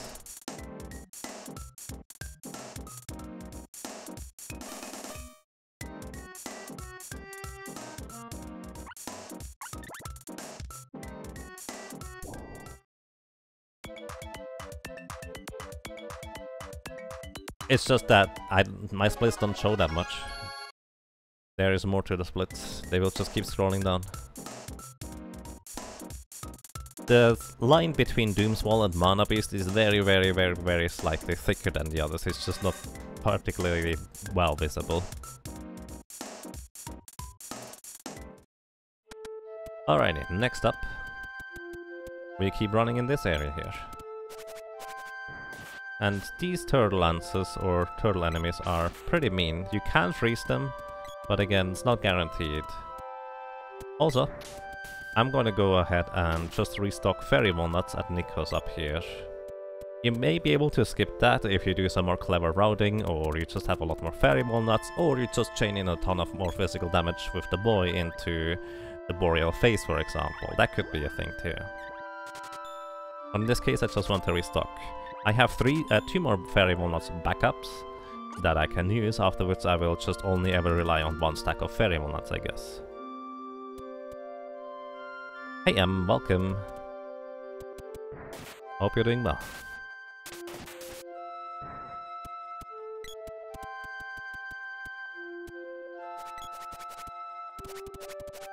So, let's see. This screen here is pretty sketchy in order to run through. I always go up left and then run up right. It doesn't always work though. Here you go right and then straight up in order for the turtle lands to not hit you. Otherwise he will always hit you. Also, this guy's kinda mean. In fact, all enemies in here are kinda mean. So you may well just run. So, one thing I haven't really mentioned yet. If you're really not sure on how to get past certain enemies, what you can just do is, for example here, just wait, and then have the lady cast Balloon on all enemies. Also, I forgot, I need to replenish the sprite's MP. So, Balloon stuns the enemies for about 8 seconds. This is a very nice and easy method of getting past enemies that could otherwise stop you for a while. Other than that, this is an easy way of getting past them. Just wait until they blop blop and then you run past. The blue slimes are notorious because it's kind of tough to hit them. And if they hit you, they have a really high chance to turn you into a snowman, and that's no good.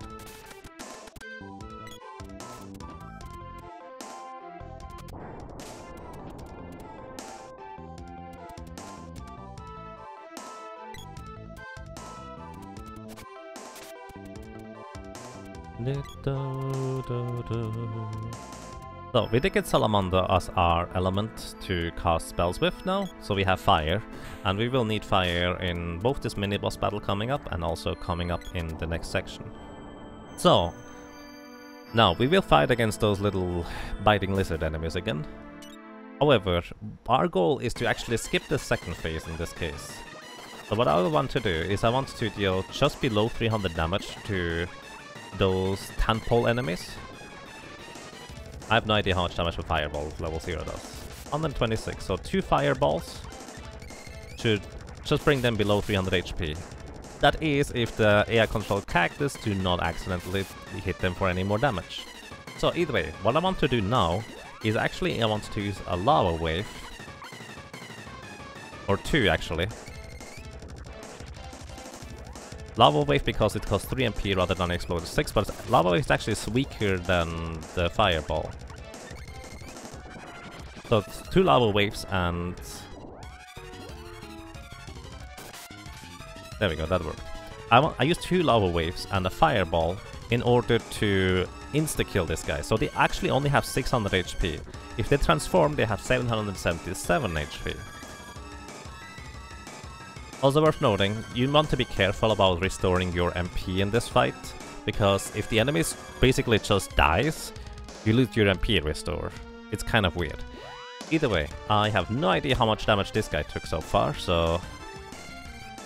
It's gonna use 2 lava waves on him, and a fireball, and defeat him. So, I think it's probably more efficient if I were to use some of the ladies' offensive spells too, in order to kill those guys more quickly. Also,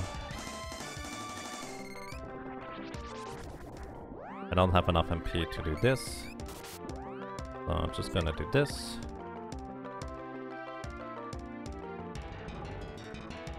That took a while until the number finally showed up. So, lava wave, fireball, and I messed it up. I was still 2 lava waves. So if you mess it up, you can keep casting fire-based spells in order to deal a lot of damage to these guys. Fireball, by the way, in terms of power, Fireball is only slightly weaker than Exploder. The problem is that with Fireball you unleash 3 projectiles that all have to hit with the enemy, and you cannot chain cast Fireball spells. Lava Wave is actually weaker than Fireball in terms of power, and it has a ridiculously long animation, which is why you don't usually want to use it. But in this specific instance, it's actually still useful in order to lock down the enemies, because you can chain cast Lava Wave. Exploder is the strongest spell, it costs 4 MP. By the way, Exploder has the exact same attack power as Freeze. So, unfortunately these things are water element. So there's that. So we have now Salamander level 1. Maybe it's more efficient to level up Salamander to level 2 before you arrive here, I have no idea. Maybe you want to add some more physical damage, maybe you want to have the lady cast more spells. Again, all of these things are to be routed properly. TM. Soon. I don't have a proper route yet, this is just kind of a demonstration of a concept of a category. Speaking of concept, so here, we are allowed to jump in the wrong direction, so flagpoles. So let me real quick explain how rope pulls work in the first place. The way rope pulls work is... hang on, I want to get rid of this guy just so... this is awkward. I want to get rid of this guy just so... I can explain this properly. So, when you have the whip equipped, and you stand on a square that has basically the rope pull indications, then your entire party will gather there. So I have the whip equipped on the lady, I gather here, and now I could use the B button in order to hit the whip and jump across the rope holes. No, the thing is, the whip weapon actually does not have an attack hitbox very close to it. It only has a ranged attack hitbox. So the thing is, the game does not check for which rope hole I'm hitting. So if I can hit any of these other rope holes while meeting the conditions of standing on the appropriate square, having my party gathered and having the weapon equipped, I can actually jump in the wrong direction. So what you can do after you enter this area here is you can very quickly go pick me the lady. No, she still has the whip equipped. The party still gathers, I face down, and because the lady's physical attack is now very short range because she's pigment, we can just jump straight down. Slide optimization. Way too many words.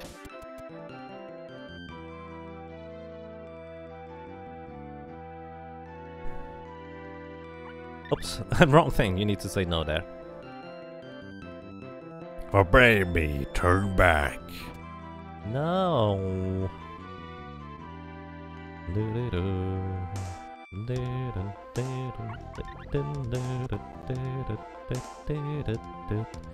So, fire gigas of course is weak against fire, as you might expect. Also, I should have picked me the sprite before entering this battle here. That was a mistake, not doing that. So there's that.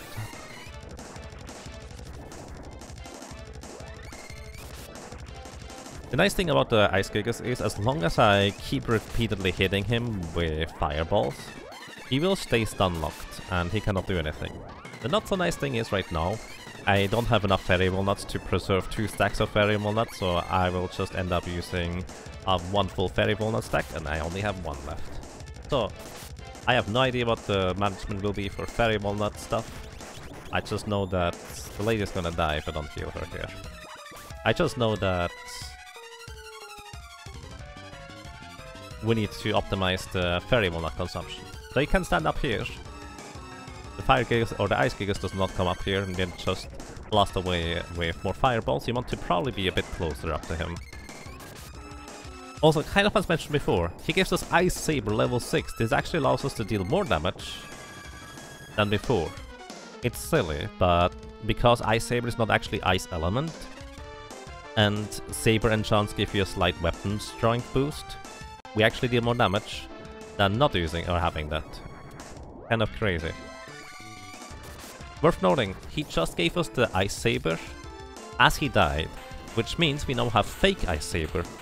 The enchant looks like we have it, but unfortunately we don't have it anymore. I actually don't know whether the Ice Saber enchant stays if we had it before?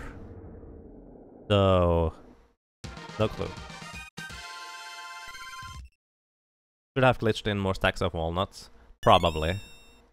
The thing is, it kind of takes a while. Maybe a different type of management is better, maybe leveling up the spells along the way is better, I have no idea. This is all subject to be explored and routed, really. Jagger Rusty? No, this is a category that has not been routed yet. I'm just kind of making a showcase and demonstrate it. Hi Santa, bye Santa. So, this next room here is mean, because they will pretty much always hit you when you try to run away. So just hit this guy, hit him again, and then you try to run away. Also, it looks like now we have fake Frost Sabers, rather than actually Frost Sabers. So sad. Oh, no, we actually still have them. Okay, I know why. So the reason, by the way, the lady should preferably not get killed there, so I just use a Mitch Mallet to deny the freeze damage. As mentioned before, pigment characters are hyper-aggressive for some reason, so she will just run up to enemies and try to punch them, which might not be the most desirable aspect. But as soon as you go and walk to the cannon travel, that effect is actually gone. So there's that. So the reason why the sprite doesn't have frost weapons is because he was pigment. Whenever you switch weapon, you actually lose your weapon enchant. And a pigment character is actually considered to have the pygmy weapon on, which is completely separate from any other weapon. Aside from it still thinking you have the whip equip earlier. Whatever. Either way, if you have equip a barrel or if you pygmy a character, they lose their weapon enchant. That's the short version. Or unpygmy them for that matter.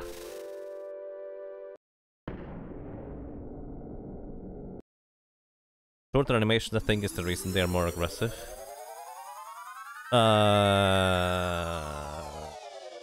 But even with shorter animations, most characters would not run up to the enemy and whack them. Is what I'm kind of getting at. You get to run more actions per second. Oh. Would another character still go and run up to an enemy and whack them though? I don't know. Oh well.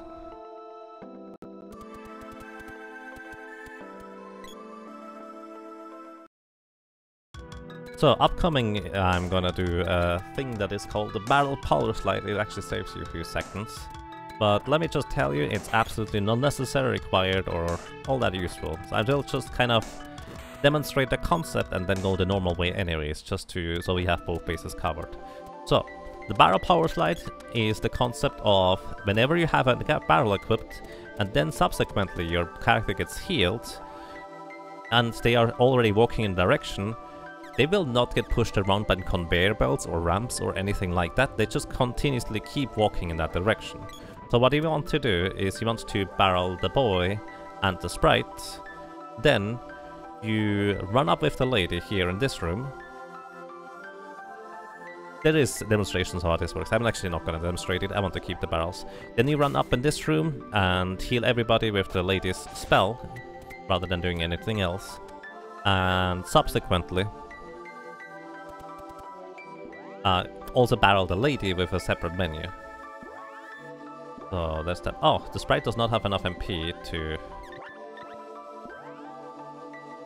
cast a spell here, so I actually need to replenish his MP. I've done this before I went to do through the previous part, but that's okay. So, I just did a weird thing, because this orb will activate before the sprite spell hits.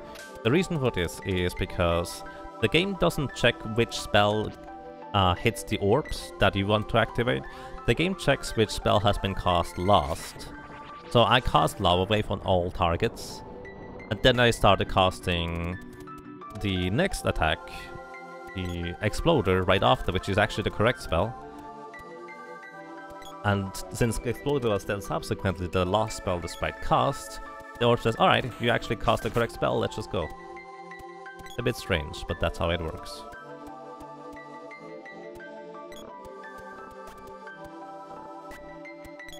Are there other instances where this glitch could be used? The barrel power slide?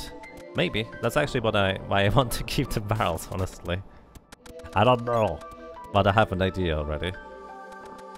Oh, by the way, I think you would be allowed to walk through the walls here. Probably. Which would also mean that you would probably be allowed to skip the lady early. Probably. I don't know. You can walk through walls by abusing the rope pulls. It's a bit trickier with just one control, but it's a thing you can do. So here's the thing. You can actually use the Minotaur skip in order to get into the Minotaur fight, defeat the Minotaur, and then just run through afterwards. I'm actually not sure whether that would be allowed in this category or not. I have no idea. Also, once again, I forgot to pick me the sprite before entering this fight. So, this is the Minotaur. For some reason, the Minotaur is, by the way, completely and 100% not solid. So I just moved the boy up there, in order for the boy to hopefully be closer to the Minotaur than the sprite. The reason is because the Minotaur really likes to cast spells on the character that is the closest. This is actually true for most bosses. If a boss can cast any spells that is single target, they will usually target the character that is the closest, rather than any other character for that matter. So I'm just using Air Blast over and over again. Once again, Thunder is stronger as an individual spell, but we need to level up Air Blast anyways. And as long as I'm sitting right in front of the Minotaur here, it's not much slower. To do this.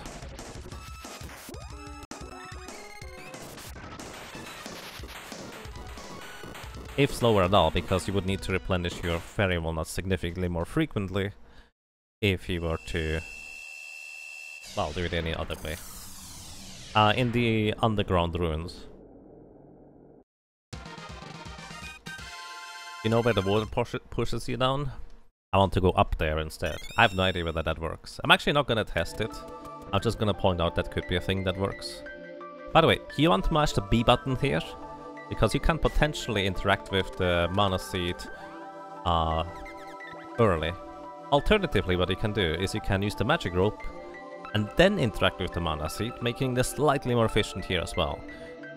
Once again, be warned, just make sure you are controlling the sprite or the lady, otherwise you cannot actually interact with the thing. The boy will be stuck in place. And using the magic rope. So either way, you actually have to seal the mana seed of fire, because that unlocks the cannon travel over to North Town, actually South Town. So what I will want to do is I want to give a pheromone nut to the sprite, so he recovers all MP. And I'm also going to just buy 4 more.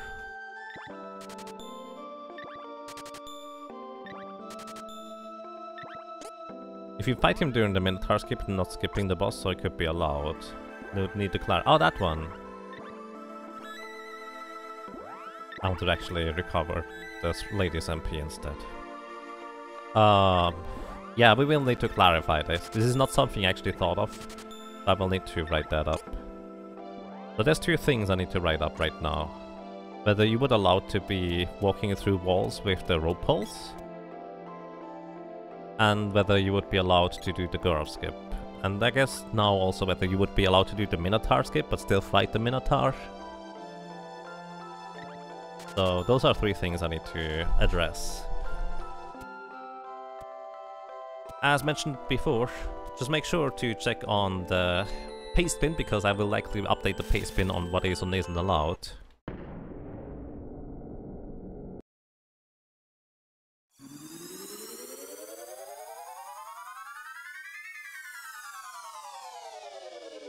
And what was the 3rd thing? Girl skip, Minotaur skip, and I just said a 3rd thing and I already forgot about it. Oh yeah, rope pulls.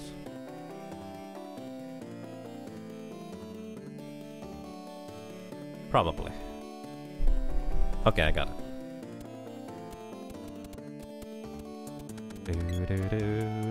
So, alrighty. You are allowed to skip cutscenes that you can skip. However, because we have to fight all bosses, you actually have to go over to Mara and talk to her right now. Technically speaking, you can skip it right now, but if you do that, you actually will have to do this later in order to get the key from her. So you have to talk to her here once in order to be able to get the key later from her. You don't have to talk to her in order to get past the guard, because what you can do is look at this wall and the shadow at the boy's feet. Right now, the shadow of the boy's feet is 1 pixel away from the wall, so to speak. So what I want to do is I want to run just slightly, and hopefully the boy will be then subsequently aligned with the wall very precisely. So now, the boy's shadow is exactly aligned with the wall, and that means I'm pixel perfect up against the wall. So what I will do now is I'm just walking up against this wall here, and I can just walk past this sewer guard, ignoring him entirely. And that is how you do the guard skip. So you can also align yourself with the shadow of this wall here instead, that works too. Also, if you accidentally trigger the guard, there's a backup where you can just scroll the camera up here. This is important, you have to scroll the camera up, otherwise you can't do this. Then you can just select face straight through him. Once again, the select facing thing is a thing about where you need the camera proper. One thing that might be a thing that you may want to do in Selective Restrictions is just cast spells just before doing the screen transitions with the sprite. Just kind of pygmy the sprite, run through the areas, cast a spell just before changing the screen transition in order to train the spells up on the sprite. That is a thing that could be efficient. I just casted Lava Wave on these blobs because, as you can see, the animation for Lava Wave is super long. And this allowed me to just get past that those blobs very easily. Gonna do the same in this room here. I'm literally using Lava Wave just to crowd control these enemies and also simultaneously train Lava Wave as a spell. In this room here, what you can do is you can actually just hold down right and repeatedly mash select in order to usually get past these blobs here relatively easily. Usually, not always. Sometimes these blobs also chase you down, it can be really scary. And, very important, if the boy gets turned into a snowman, do not go through this door. Remove the snowman first, because otherwise you will softlock in this cutscene.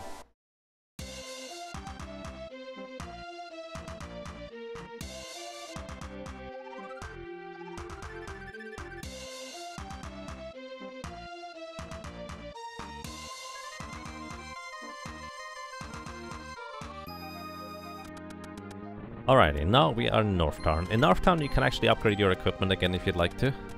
I kind of recommend it if you are not really familiar with the area, because the North Town ruins can be really mean. And you can also just do it so your fairy walnuts, you can just use them up in the sewers and then restock in North Town instead if you want to buy equipment here. Or you can even buy equipment already in South Town if you feel like that is more appropriate for you. Then you can also save here if you feel like you need to. Once again, the Selective Restriction category is intended to be beginner friendly, so just play through the game casually with this kind of rule set in mind. And then you can see whether it might be something for you. And it should be reasonably simple to do without too many difficult things. The thing is, I kind of make a lot of areas look rather easy, I imagine, whereas they in reality really are not. Your AI controlled cactus will get stuck everywhere, your cactus will get hit everywhere if you don't know exactly what you're doing. It's just, that's a lot. And hey Picant, is this a tutorial for Selective Restrictions? I wouldn't call it a tutorial, I would like to just call it a showcase with explanations and information that could help you run this category yourself, if you'd like to. Or just play through it casually with this category, I guess. Both of these work.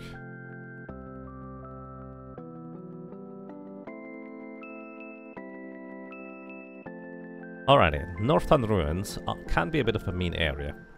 I'm just gonna do this play by play again. You want to enter the door on the left side here, then you go half a tile to the left and run straight up. If you are perfectly positioned, you get past this I Spy and run into the next room. You wait a little bit here and then dash straight up.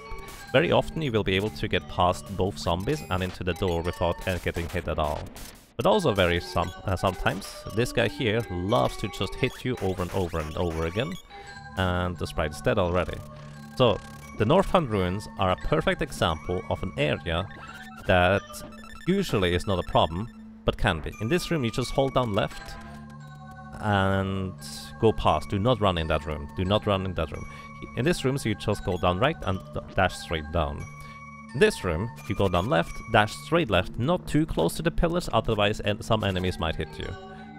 In this room here you walk up, spawn the second slime upstairs, wait for one blob and then run past. I messed that up again. That's not good. I'm just gonna try and do this again. So basically you want to wait just a little bit longer than this. Walk up, blop, and then you run past. This room here you just run down left. And in the next room you have to hit this guy. You have to mash your attack button, otherwise he will hit you. You'd run down left here. The next room you go down right, dash straight down. The next room you go all the way to the bottom, dash straight left into the door. And here what you want to do is, if you upgrade your equipment, don't worry, the blue slimes don't hit you. But if you haven't upgraded your equipment, you want to crowd control these enemies by using Lava Wave. Wait until they blop. Step on the switch and then you can just run outside. You can also cast Balloon from the lady if you don't have enough MP for the sprites. Lava Wave. Go straight right in this room and then run straight up. Run up left here. Also, if you want to upgrade your sword further, you can go in this door up there left and pick up another sword orb. Downside is this guy here will spawn, which is kind of annoying. I think he targets the boy with this. No, it's the lady. The lady will likely die if I don't heal her here, so I'm just gonna heal her real quick. So in this room, you go all the way to the top, run straight left. The sprite and the lady will get hit if you have the boy selected as the front. In that room just earlier here, you want to have the lady in the lead. In this room here, with the lady in the lead, go down right, run straight down. Usually we'll make it past. In this next room, go down right, run straight down, scraping by this left wall, spawning this guy. Wait a little bit, make him spawn an eye, and then this next room here is completely imp-free. Otherwise you have two imps that will really mess you up if you don't do this kind of section. In this room here, run down left. The next room you go up by left a little bit and just run left. Switch over to the boy, run straight up, swing at this guy, doesn't even matter whether you hit him or not, just swing, and then run into the door. So, next. What I also should have done, once again I forgot, I should have pigmented the sprite somewhere along the way. This is wall phase. What I want to do against wall phase is I want to just use freeze until freeze reaches level 4. Recover the sprite's MP here. As in, don't use freeze until freeze is level 4. Just use freeze like 7 free spellcasts should do the trick in theory. So I had 2 spellcasts and I will have 2 left. Oh, it just turned me into a Moogle. That's unusual. If you use a medical herb on a pygmy character, their pygmy status will disappear. So, what you also probably want to do is actually have the boy be the closest to the wall, in order for the wall to target the boy instead. So, in theory, after 7 spellcasts, this guy might be dead. In this case, it wasn't quite enough. So I'm just gonna empty my magazine here. Worth noting that the boss really likes to...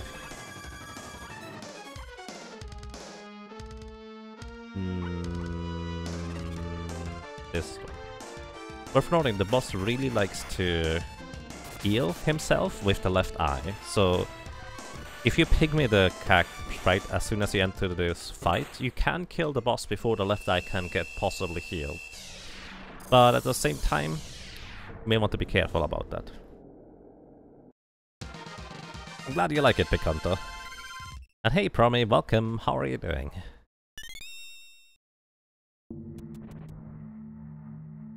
So, I just said I should have pygmied the sprite before entering this next boss fight. The thing is, you do not want to pygmy the sprite before the next boss fight, because you will actually get unpygmied in the next cutscene after this one. Kind of silly.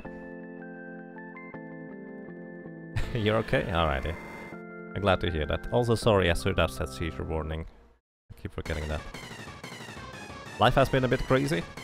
I hope it has been a bit crazy in a good way, though. Welcome to you, Silas. Welcome. Welcome to you, and please enjoy your stay.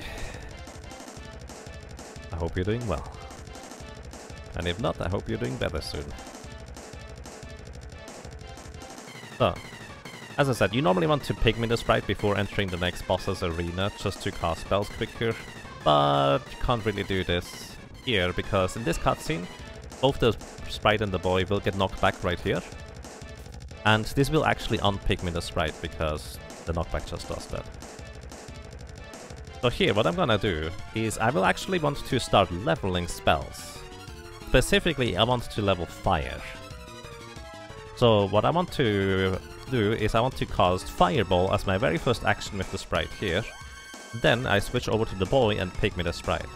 If I have an opportunity, I want to hit this guy here, and then position the boy, or the lady, it doesn't matter, right in front of the vampire if he jumps. That makes him actually eat the boy.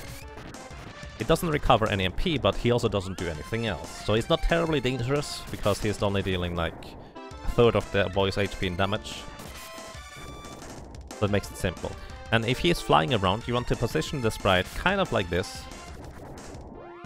So, and then you also want to pay attention to the sprite's MP. So this is going to be the last fireball I can cast. You don't have to specifically look at the MP total in the top right in order to know this. When you see that you can no longer cast Exploder, you know you don't have 4 MP anymore. If you can't cast Lava Wave, you know you don't have 3 MP anymore. If you still can cast Fireball, that's good. So after I cast Fireball, switch over to the boy, recover the sprite's MP, and then I will use the lady's spells, kind of like before, just to lock him in place, by casting Analyzer while the sprite is recovering his MP. Just use Analyzer once or twice, and then keep casting fireballs. So, this is not the quickest method of defeating the vampire, not by any means, but I want to level up fire-based spells in order to prepare for a boss coming up, the Lime Slime. So this just makes it a lot more simple and efficient to deal with this guy overall. Also worth noting that you want to have another character that is not the sprite closest to the vampire here. What I'm also gonna do is I will now cast Lava Wave because I have enough MP for that. Once again, Lava Wave's animation is super long, but I had one more MP left over that I could not have otherwise used. So this is 2 fireballs stacked on top.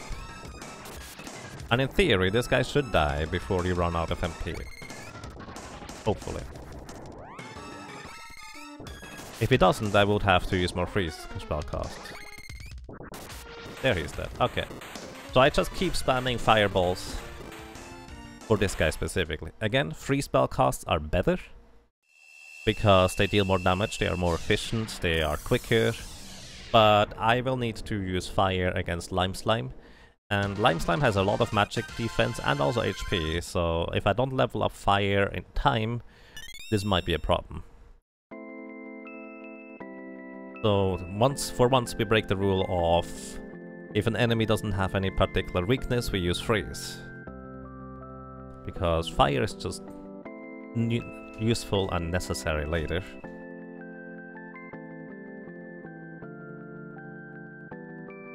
Alrighty, after this we just use the magic rope and get out of here.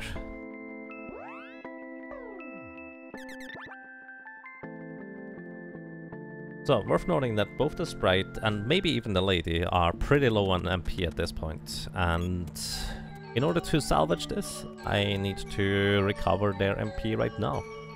The thing is, I don't actually need more than 3 fairy walnuts. So what I can do is I can just recover the sprite's MP in the next fight instead. Or just before the next fight. But just to make sure, I'm gonna go ahead, buy 4 fairy walnuts here. Oops. Use a fairy walnut for the lady and the sprite.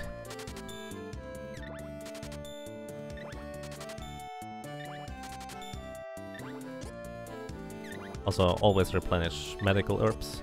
Don't be afraid to spend medical herbs, just use them. Don't use this lady's heal spell, it's way slower. So. Replenish MP, buy 4 fairy walnuts, and go. I will probably play safe rather than boss and lose in this demonstration because we are lower level than I'm usually used to. Both in spell levels, but also character levels. So I'm not entirely sure whether the resources are gonna be sufficient in order to kill all the enemies in the upcoming sections.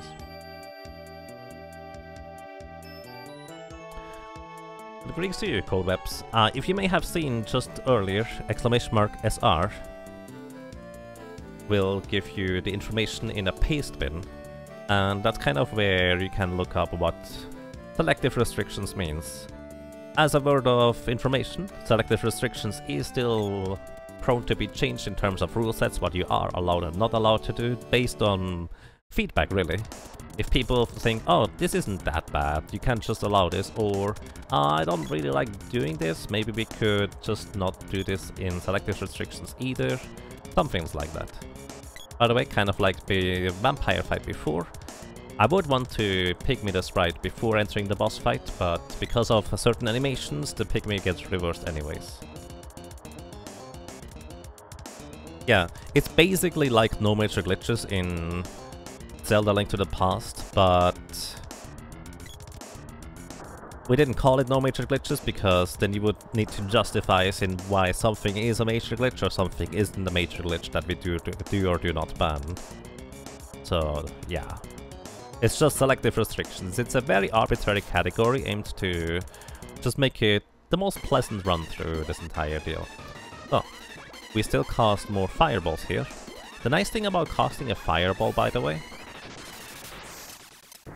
is after the sprite is done casting the fireball, he is immediately pygmied. That is not true for a lot of other spells. So as soon as you hear the jingle for Salamander to level up to level 4, I'm going to be switching over to Sylph in order to start leveling up Sylph instead. Right there it is. Now we start casting Sylph spells. And on Metal Mantis you could do the same thing I did on Vampire. Just use Analyzer on him in order to lock him into place. But he's significantly less dangerous than Vampire when he is roaming free, so I'm just not gonna bother. You see, Air Blast doesn't deal a whole lot of damage, but let's put it this way, if I did not level Air Blast now, I would eventually get to a boss that I would want to use Air Blast on, or Thunder for that matter, but it would deal 1 damage instead of 72 here, so in a sense I'm still working towards defeating the boss, while also simultaneously leveling up the spells. I'm slower here, but I have to use less spells later in order to level up the spell to deal any damage at all to later bosses. This is why we do this here. And I would continue using Sylph if, and only if,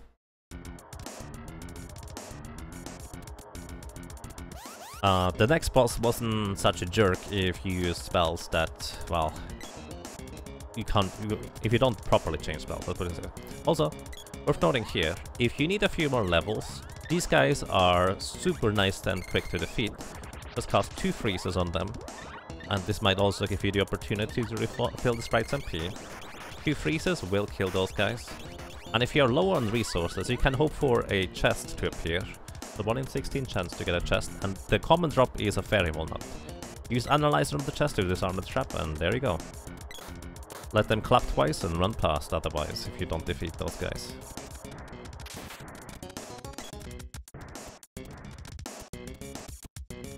Alrighty, and aside from that, we just keep trucking through. Earlier, the question came up whether you would be able to skip Metal Mantis and just fight him later, because that might be more efficient or stuff like that. I would actually kind of enjoy that, if that was an option. And I feel like I kind of want to rewrite the rules maybe, in order for them to allow for that. Because that could be an interesting strategy. Or not. Maybe it's not even useful. Who knows, but having the option could be quite interesting. At some point we tinkered and tried stuff with... Could you stop that? Normally it casts just spells and don't do that, that's mean. Normally we tried an all bosses category, which was quite interesting too, which you initially skipped Metal Mantis until you had the Mana Sword in order to destroy everything with the Mana Sword. It was quite interesting too, but nobody ended up running it. So this guy, as mentioned before, is kind of mean when you don't properly change spells, because as his first reaction he'll always cast speed up on himself. Also, here is where I need to space out my spells, otherwise I will deal 999 damage in one swing, and when you deal 999 damage in one swing, that means the enemy,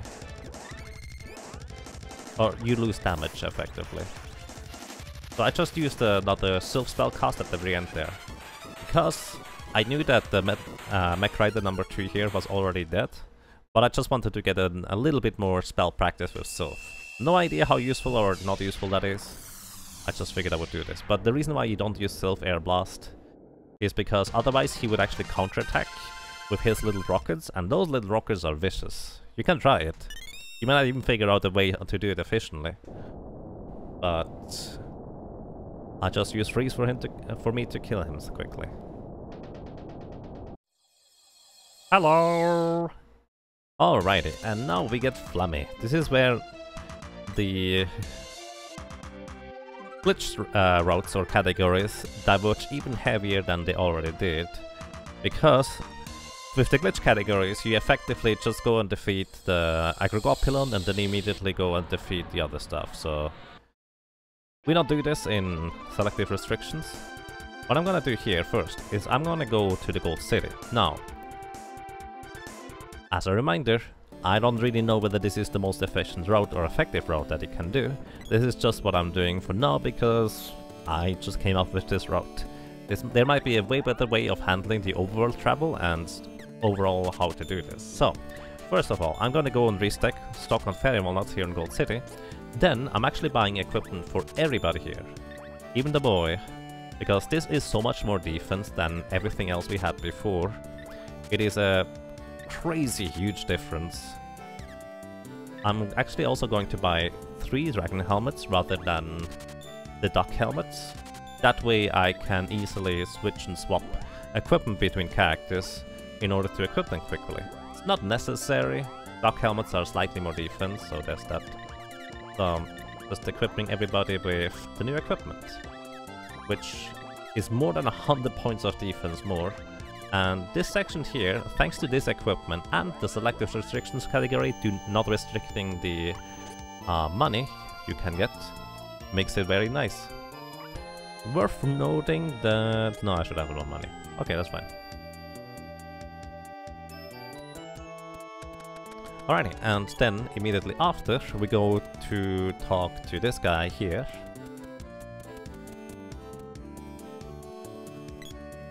Oh, by the way, I just realized I did not want to buy a helmet for the sprite. I only wanted to buy a helmet for the lady and the boy, because the sprite gets another helmet very soon. Which is also why I do this strip here first. So this guy here is a plot trigger in order for Mara in Southtown to give you the key to the Gold City Tower.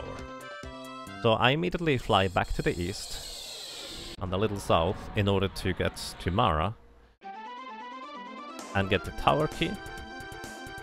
And I basically just do this part of the side or the quest in order to be able to enter the tower. But then I go to the Temple of Darkness anyways first. The reason why I'm doing it this way is because I want to get the Lazuri ring for the sprite and the circlet for the sprite. The Lazuri ring gives you +5 intelligence, which is the sprite's spell power thing. Basically it just allows the sprite to cast spells more efficiently,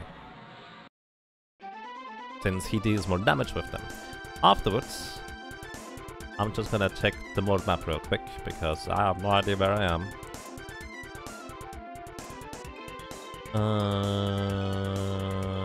Okay, alright, just east, around here. I'm going to go to Mandala. This is where I buy a circlet.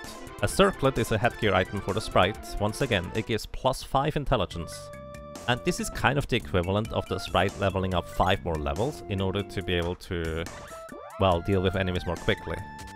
You could also consider buying an Ivy Amulet, because this prevents you from getting put to sleep if that ends up being an issue for you. It just has a lot less defense than our other pieces of equipment.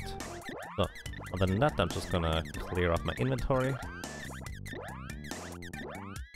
You should have created enough money that money should not be a problem to buy all the equipment and everything in the later stages of the game. Also, I forgot to equip the Lazuri rings.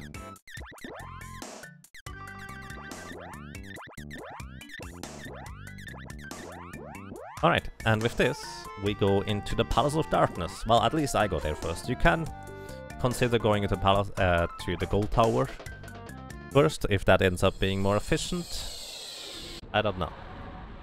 So the reason why I go into Palace of Darkness first is because this allows us then after Palace of Darkness to grind or level up the spells up to level 5. And that's literally the main reason as to why I go Palace of Darkness first. Because the first boss in the Gold City Tower has so much magic defense and HP that it's really tough to take a hold of him. So, more or less random note here. There might be a way of using those rope poles to go through the walls in order to be able to get up there quicker, but as of now I have no idea. There might be a way. Could you just not do that? Normally those guys cast spells, but today they are really attack happy instead.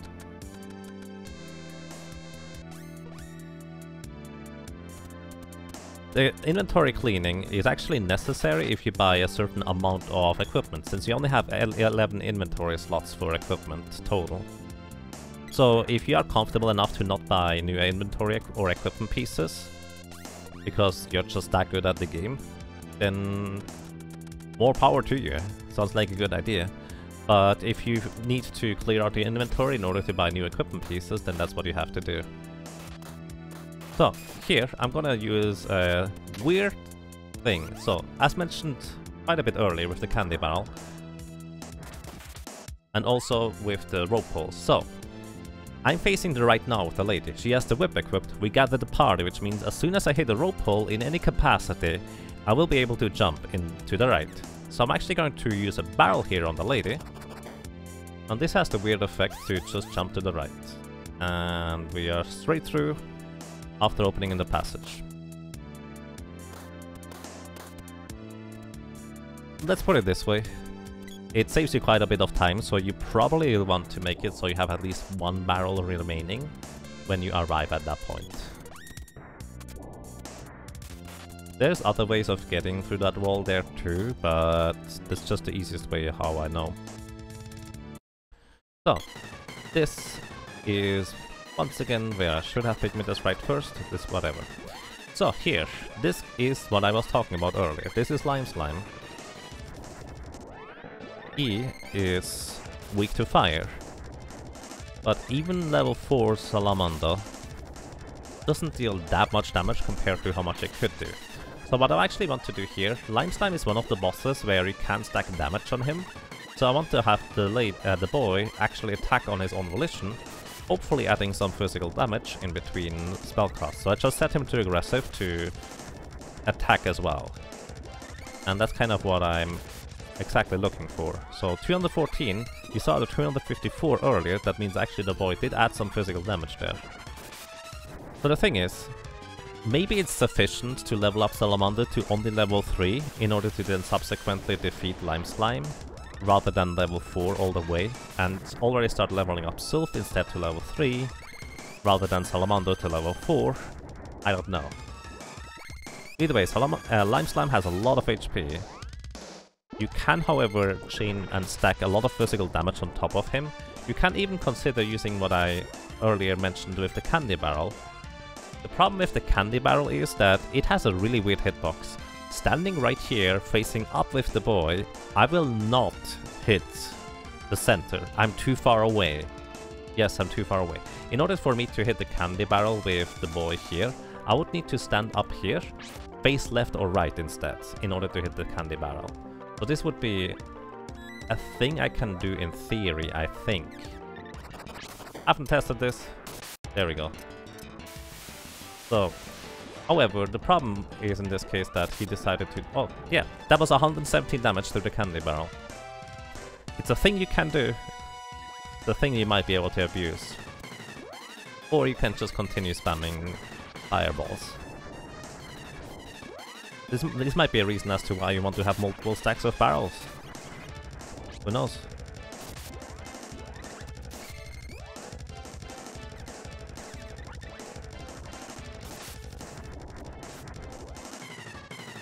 Also, I have only 1 MP left. If I forget to cast, or if I forget to replenish MP on the sprite and he has 1 MP left, I tend to just cast speedrun on the enemy because I will want to level up Gnome at some point too. And might as well just get 1 more spell cast in. If you're wondering whether using the latest spells for fire damage would be sufficient or useful too, she does not have enough high enough Salamander level in order to deal any substantial damage. Right now she would just deal 1 damage with fire spells, because Lime Slime has that much physical defense despite being weak to fire.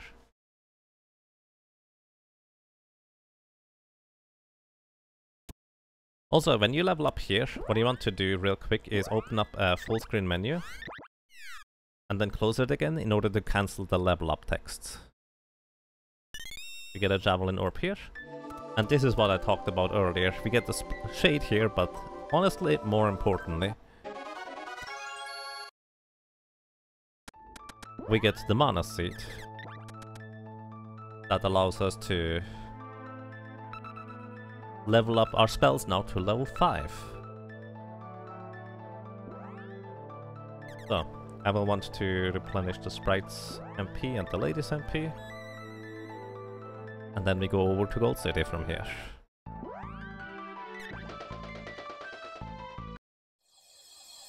Good luck, good luck. Hey Magus, thank you. How are you doing? How's it going? Welcome to you. I actually didn't catch that. Were you at Bowie's place or was Bowie at your place? Speaking of didn't catch that, I'm in the wrong place, I have no idea where I am. So you probably want to figure out where you need to fly to in the world map and not get lost all the time like I do. Just saying.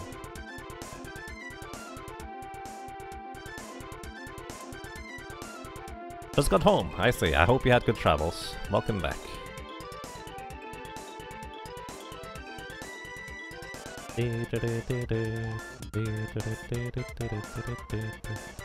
it's to the east from here. There we go. So yeah, you probably want to figure out where to go exactly in order to not lose a lot of time on the overworld. Okay, then I'm gonna restock again.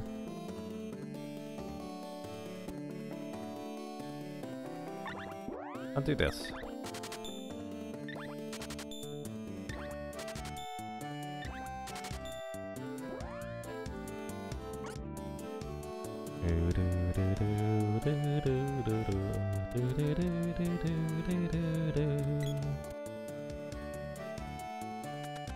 Alrighty, so these zombies are normally really vicious. Also, that chest contains spear orbs. If you care about dealing physical damage, maybe you want to upgrade your spear, which I may actually care about getting spear upgrades. I'm actually not sure. Maybe that's a good idea. Maybe that's not. I don't know. Either way, this would be the level 6 spear right now. And that is actually pretty substantial damage increase over the current sword level. So I'm actually gonna pick me the boy just so he doesn't take damage from acid rain and get stuck. And then we run away. And the boy gets slowed down. Wow. Those enemies were mean. So, I want the sprites to immediately start casting spells as soon as we're here. I also want to unpick me the boy, so he can add some physical damage. Because here, kind of like before, the boy can add more physical damage. But unfortunately, this is the animation phase of the blue spike here, where you in fact cannot add any more physical damage. So it might actually be very worthwhile to space out the free spell cast just enough so you can add more physical damage, but not far enough that, well, you will get into this phase here. Not sure. Also, as you can see, this is not a whole lot of damage. This is level 4's freeze. This is the strongest spell we have against this thing, and yet it is not that great. This is why I want to have freeze level 5 as quick as possible after we, well, level up Salamander. This might be where it might even potentially be worthwhile to run outside, upgrade the spears to add actually better physical damage with the spear.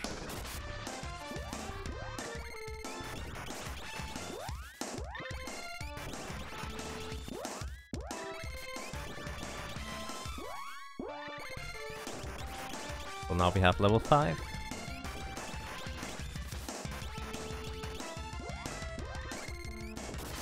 There we go. Alrighty. Boom. Also, I skipped the fake death animation of Blue Spike. If you get the fake death animation of Blue Spike, you can just continuously cast spells. You don't have to wait until it's over. Even though if it doesn't look like your spells are arriving, they will eventually deal damage. By the way, Muppleton, what is the condition? How much HP does Blue Spike have remaining when he does the fake death animation? There's an axe orb in that chest. All the way up to level 6. Because I don't actually know that. So, Pigmin the sprite again, because of course the sprite is just the MVP for all boss fights. And this is gonna be this guy here. Recover the sprite's MP. And this guy here is actually a lot more dangerous than previous bosses, so I will want to cast Analyzer while recovering the sprite's MP.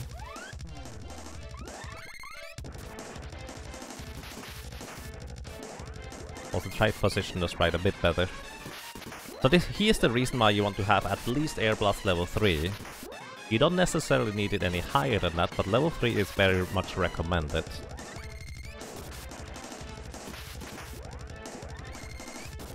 In order to deal decent damage to this guy. You could maybe start leveling up Gnome earlier already.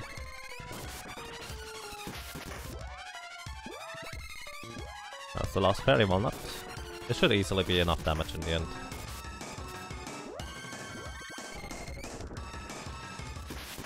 This is the animation he does when he is below half HP, which he has been below half HP since a while. This should do this trick, I think.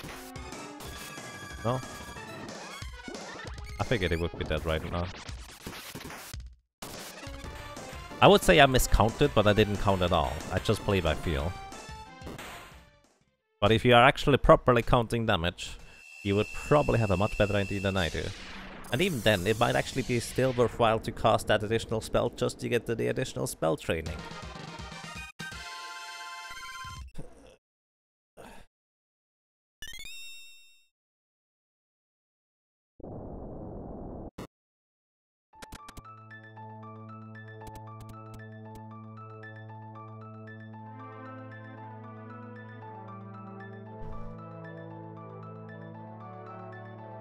It's a percentage.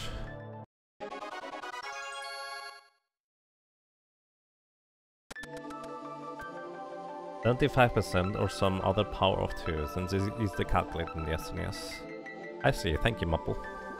So it's probably 25% HP, which I believe is 20% HP for low HP. I'm not sure. Either way, next order of operation is restocking fairy walnuts.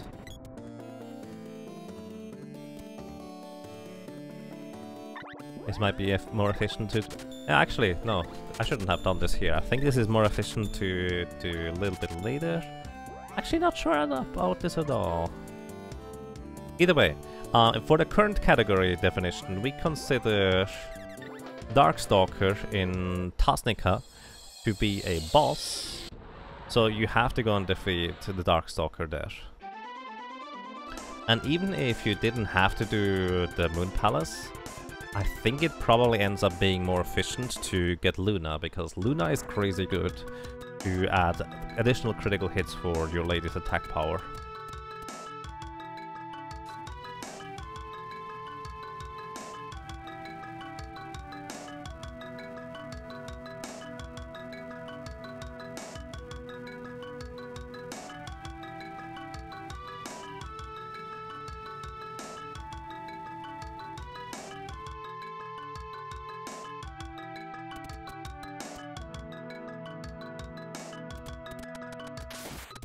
So this is where you need at least 8 MP on the lady, so if you didn't pay attention to her MP at all up until now, we'll come back to bite you if you also decide to not restore fairy walnuts right here.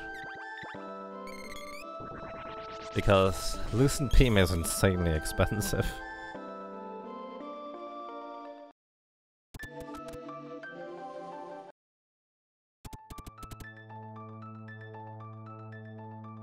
I actually don't even know whether you have to seal the mana beast of the mana beast? The mana seed of the moon here in order to unlock Tasnica. You might not have to. That would be interesting.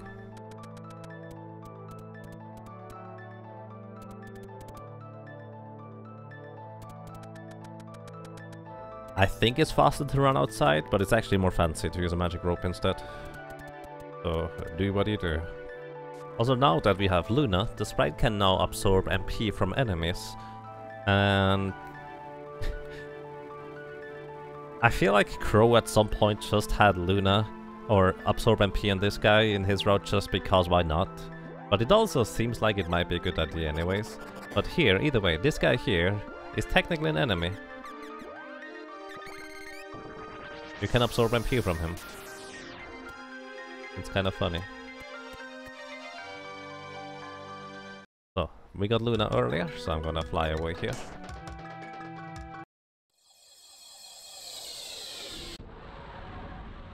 And we go for the ninja dude. The ninja dude is just south of here.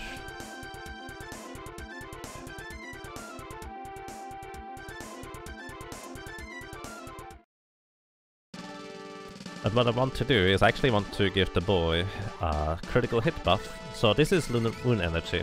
It guarantees a critical hit on the next attack. Also, you can completely avoid that cutscene with Gemma there. Just hold right rather than any other direction. You can just walk around it. Either way, with Moon Energy, the next attack on the boy's thing is gonna guarantee a critical hit. And I will want to try and level up Luna along the way as much as possible. Just because having a higher level Luna means more critical hits for just one spell cast. How much is necessary or even useful, I have no idea. Either way, this next boss here is kind of more like a mini-boss, I guess, but it has the boss music, so we defeat him.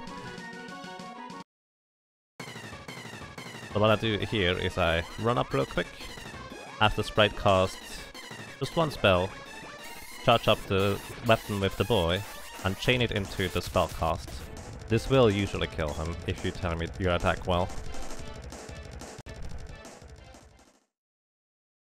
Then you talk to the king first and then to Gemma. You can technically talk to Gemma twice, but it's slower, I believe. And with this, you are now allowed to run around on site unscathed.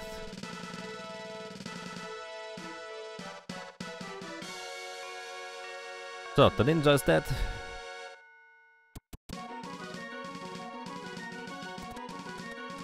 I just remembered the remakes music theme for this area here, and I really like it, so I should listen to it sometime again. By the way, you don't need to split when I split. I just tend to split for Luna and also the ninja as soon as this music cue comes up from Flammy. Alrighty. Now, next order of operation is going up the mountain. Now here's the thing, the doppelgangers are certainly considered to be a boss type enemy, even though they don't have the music. Also done right here in order to despawn all the flowers. And then run up left here in order to despawn all the flowers. Because you have so much armor, those things never deal any damage to you. Except if the sprite is still pigment. Haha! Right. But as soon as I do one jump across, this is fine. So, I assume that we would allow mountain climbing. But it's kind of cumbersome and awkward in one controller anyways. So I'm not sure how useful that would be. Somebody might figure it out, but this is certainly something I would allow. Basically, you can use the rope poles in order to walk through walls. And if you do it efficiently and effectively, you might be able to save a bunch of time climbing the lofty mountains here. Also, what you can do is you can actually skip into this section here, which currently, by current definition, is not really allowed. But I need to rewrite this a little bit, because I feel like this would be silly. These are very minor things that could just lead to interesting route divergences and optimizations. Either way, the way I'm doing this now, I don't have to skip into this area here, but it would be slightly faster.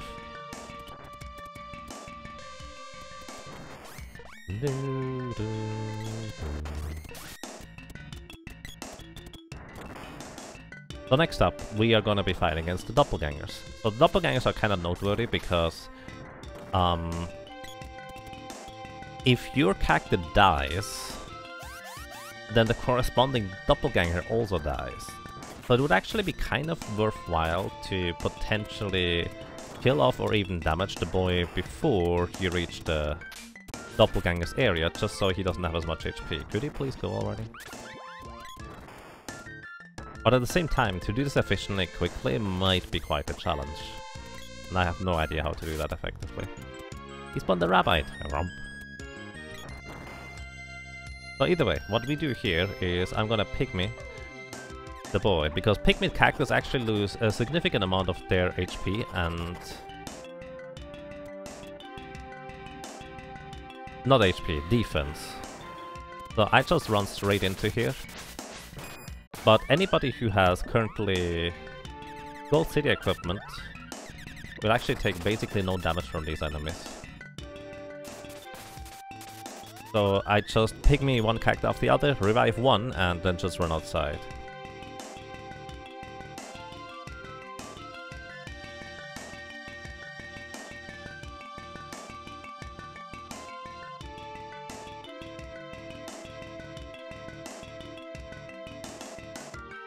Quappleton, by the way, don't forget that you can incorporate shops from towns into the thing.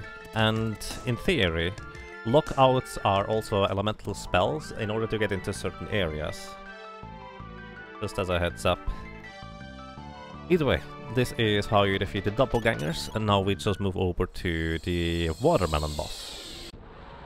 This is once again where I should have pygmied the sprite, but worth noting. Here, the sprite is actually... no, everybody actually got fully healed from Jock, including MP. So you don't have to worry about recovering MP after this fight, you are at full MP right now. And this is quite important here, because the next boss is a bit awkward to defeat if you don't know a certain thing. The next boss is actually super weak physically and also magic defense-wise. The main difficulty of actually hitting him is that he likes to cast Wall, which reflects spells. So what you want to do is you want to just chain your spells until he dies. And the nice thing is, he actually gets stun locked pretty much no matter which spell I use. So I can use fire if I want to, or alternatively I can even use air blast in order to do that. But with a little bit of luck, I can actually defeat this guy. By the way, don't cast more than 3 freezes at a time, and then let the number display. With a little bit of luck, you can defeat this guy with 1 MP left over. And that will actually save you using a Fairy Walnut, because you can then just subsequently absorb MP on other enemies afterwards. But I don't think this will quite work out most of the time. So I'm gonna just use the Fairy Walnut, assuming that I wouldn't get it. Yeah, because this is dangerous now. He's dead. Alright, I was actually really close, it seems like. Yeah. Just cast freezes at him in sets of 3. Or you can cast spells like Sylph. Just never let him get out of his recovery animation. You may want to use an analyzer or even a fire bouquet of the lady's spell arsenal just to recover the sprite's MP and not having to do anything else. Either way, there is a method of just doing the entirety of the Grand Palace in one go without having to go and restock. That is probably possible. It is doable in glitchless, only just barely. And in this category I actually have less levels, so it might not be quite doable. Unless I use Luna really well, it's gonna be complicated to optimize this, but that might just be where the fun lies. Either way, here's where we get Dryad spells. We're never really gonna use Dryad spells, but what you may want to do, in order to make it really safe against the Mana Beast in the end, is you want to level up Dryad to level 1 on both the Lady and the Sprite. If I remember it, I will actually go and do that, just to work it out.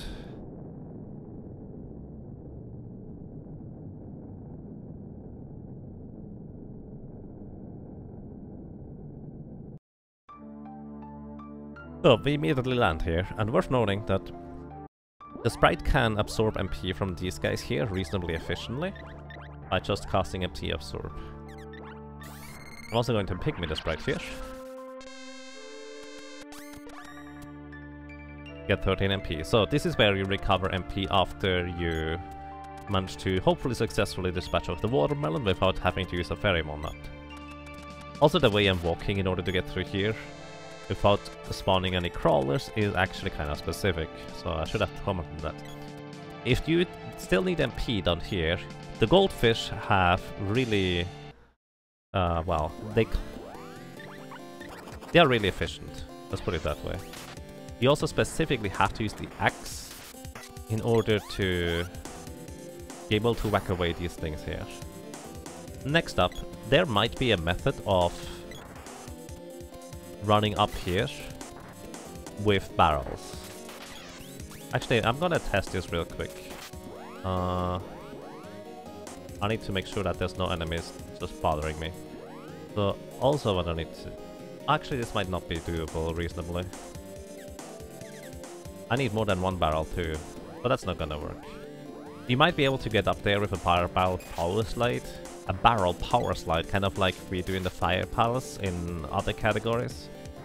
But I don't know whether that's doable or even reasonable, so... Just as a thought, I guess, for future reference.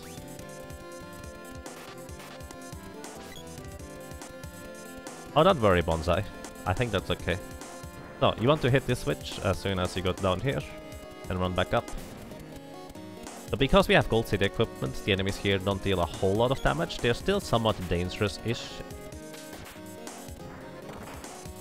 And here is where we absolutely want to pick me the stride again, because the next area we are gonna encounter Hydra.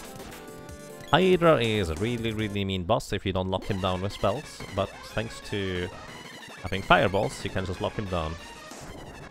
So I believe you can actually use some exploders on this guy. And it works out just fine. Plus the boy can, as a matter of fact, add some more physical damage here. You may want to go and upgrade the sword or, well, spear maybe even, in order for the boy to add additional physical damage to pad out your MP. You always have to use at least one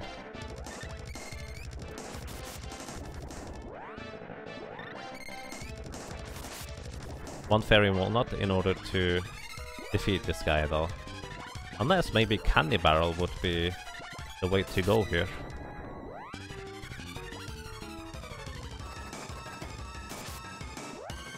I just used the Candy Barrel on this guy. It might not have actually hit at all. I don't think it hit. Oh well. I'm just gonna let the boy attack physically anyways.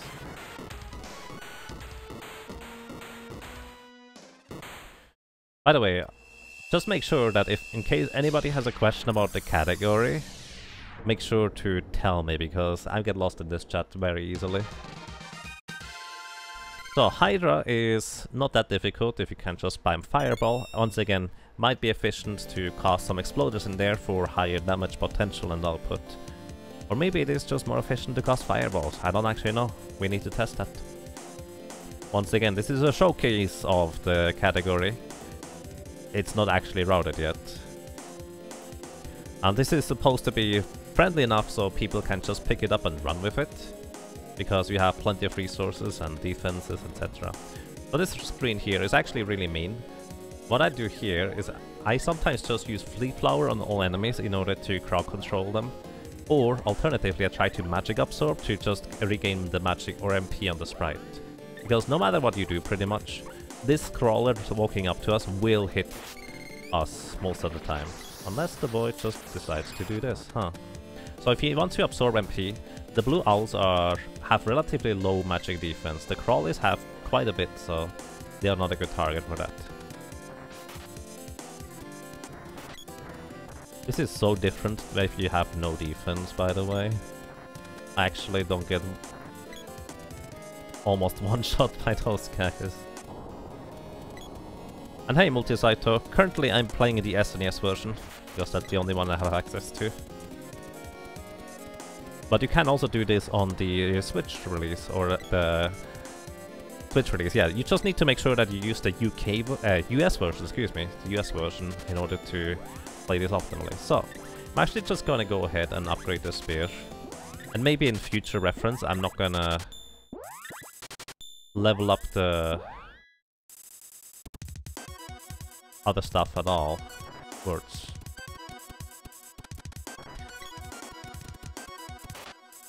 Maybe I'll just continuously only use the spear here. And don't bother leveling up the spear in the early stages of the game, because that might be more efficient.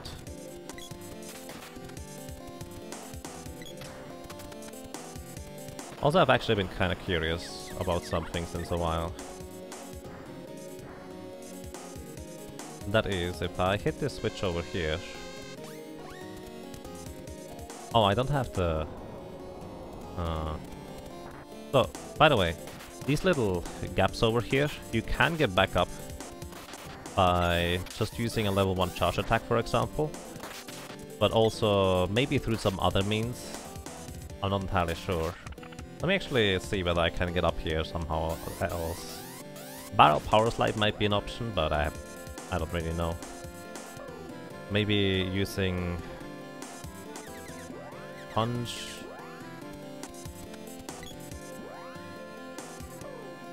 I'm just curious whether I can make it back up here. Okay, we can make it up here by just punching repeatedly.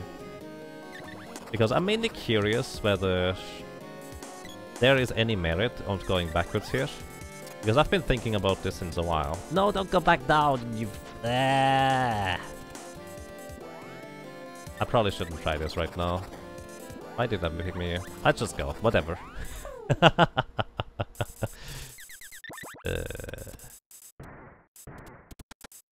I'm gonna switch the weapon back just so we are consistent. Never mind, ignore that part. I was just wondering whether there would be any merit hitting that switch and then running backwards. But you have to hit the thing in the previous room anyways, but you could probably just potentially just do this from a range. I don't know. There might be a minor sequence break you can do there. Hey Bobsled own, welcome, and thank you for the good luck.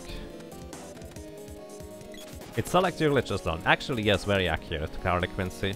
You can imagine the Selective Restrictions category to be basically like no major glitches for Zelda Link to the Past. Except that we don't call it no major glitches, since it's really awkward to define what is or isn't the major glitch with reasoning and such. So we just say, this one is allowed, yeah, okay, this one is not allowed, etc.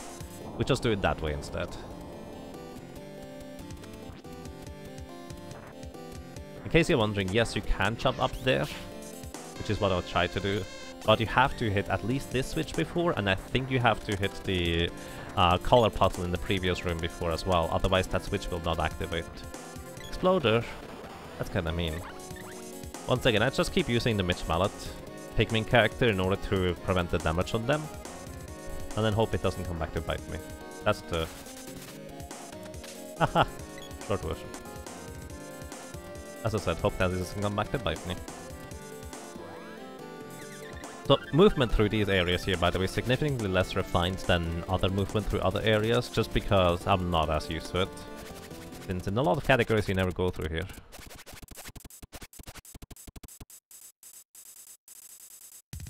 Did I watch the Chrono Trigger last night? No, I actually ended up going to bed really early. Because I was still dead from Saturday. And I was basically outside for most of the day. So there's that. You wait on this guy here until he goes down, then you can run past him. Making it pretty simple. So, then we Pigmin a sprite again. And move through here. That was a beautiful Chrono Trigger run, the marathon finale. Nice. I mean, I really don't expect anything less from Huexel because he's amazing. So, this might be another boss where it might be worthwhile to train Sylph. Or, well, spells in general. So I'm not sure this is the correct way to go about it. Oh, he deals no damage. Oh, I guess this guy has more defense than I thought he did. Never mind, then we're just gonna use level freeze. You can defeat this guy without using a fairy walnut, but I probably messed this up now because I just used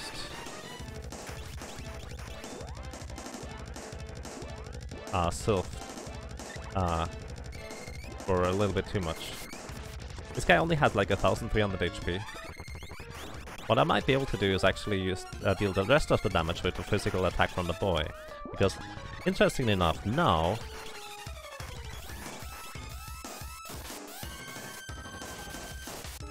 there we go. I actually want the sprite to level up, so I'm reviving him. So the boy's physical attack, thanks to the guaranteed critical hits of the ladies, are actually worth charging up the weapon for. And that will deal an additional 300-400 damage in just one swing. So if you're really good, you can potentially just chain in physical attacks in a lot of cases, even maybe dropping the spell combo in order to chain in more physical attacks. And the boy would probably be able to support a tremendous amount for just spell cast and modifiers and stuff like that. It would really help. Also, I need to absorb some MP, so we are using the Dino Fish. I call them goldfish because, I mean, look at them. Also worth noting that, oops, I did not mean to magic absorb you. You can double absorb enemies, which means even if they don't have as much MP as you're absorbing, you can absorb double their maximum, which may or may not be useful. Either way, the sprite has full MP again, thanks to those goldfish, and we just run through here. Just walk up left and keep walking. Your AI will follow you. Probably. Probably. That's such a weird thing to say. Alright. You want to switch to the lady after casting a spell of the sprite. Actually, not specifically. After you cast a spell on the orb, just switch character. It doesn't matter who you switch to. You just want to switch character. Because this allows you to move during that little text box that says something has happened and such.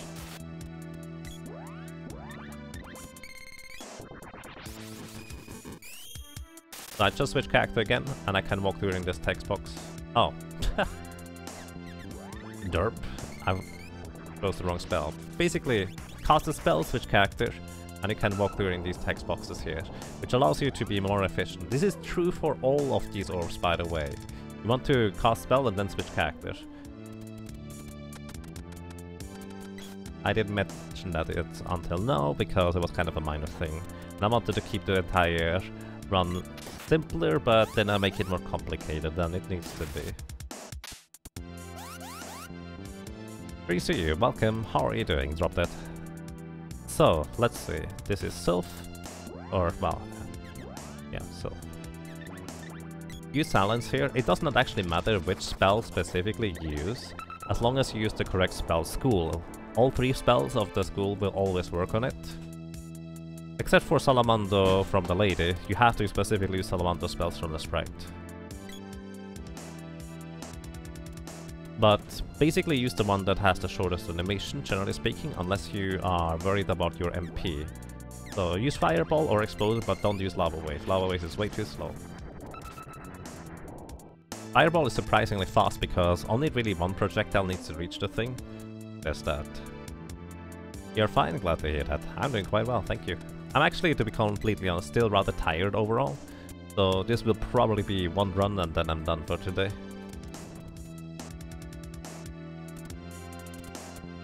So this is where we need to cast Loosen Beam with the lady, so you need to make sure you have at least 8 MP remaining in this section still. Otherwise you cannot cast this. So if you use any assistance spells from the lady, make sure you still have enough. So here, I actually open up these chests. So I only open these chests because it's worthwhile for the sword orbs that we can pick up here. You may want to pick up sword orbs in previous areas instead, in order to make it differently or more efficient. If you want to go through this area here in one go, you don't need to pick up the sword orbs. I don't know. Either way, I picked them up here. And I will do basically 2 trips in order to complete the entire section. I may not even have to do that necessarily. So, in order to activate this switch up here, you can do two methods. Either use the javelin from the side right here, which does not always work because of pixel alignments, or use the bow from the bottom. That way you don't have to go all the way around. Why am I using the spear? I don't know.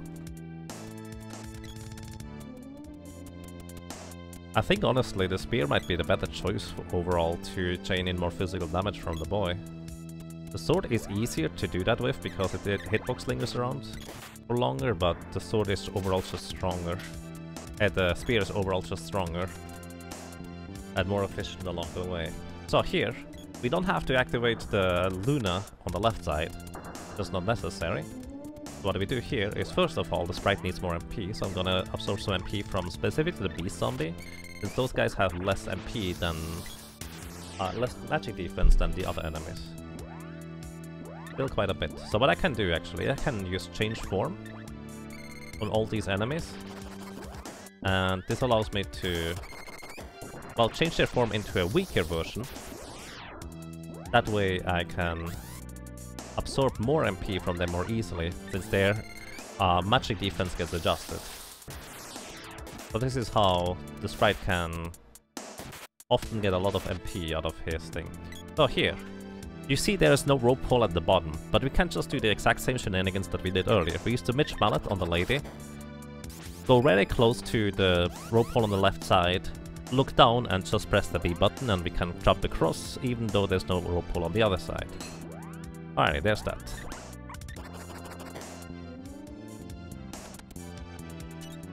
Hey Alright, welcome, it's going quite well. How are you doing?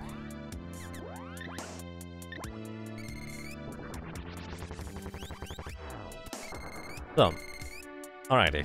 This poor little guy here, he only has 1200 HP or so. Not entirely sure how much, but one fireball, then two exploders,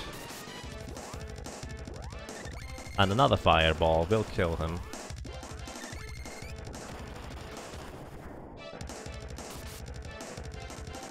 So it's pretty simple. So, this is where I split up my trip into this section here into two. What you would alternatively do, I would just absorb MP from these guys instead. But because I'm not really sure how many fairy walnuts I need for the upcoming areas or bosses or whatnot, I'm just gonna split this up into two trips. It's probably possible and even significantly more efficient to just do the entirety of the Grand Palace in one go without having to restock resources and such. But since I'm also kind of keen on pointing out all the possibilities and options you have in order to run this category, this might be kind of a worthwhile thing to point out. So you probably want to cut to Kakara because both the shop and also the blacksmith are outside, which is most likely more efficient than what I'm doing here. Also, kind of like before, I made the mistake that I should recover MP from both the lady and the sprite before talking to the shopkeep.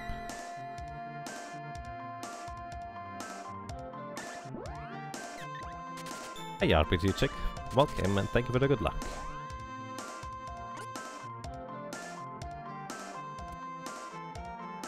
You're deep in the Final Fantasy XIV hole again. New expansion, dancing the days away. I see. I hope it works out well for you, alright? Still can't believe they hit 3 millions. Yeah, I did not expect that at all either. So, because we picked up the sword orbs in the Grand Palace, we have up to the 6th level sword right here, which is actually pretty strong.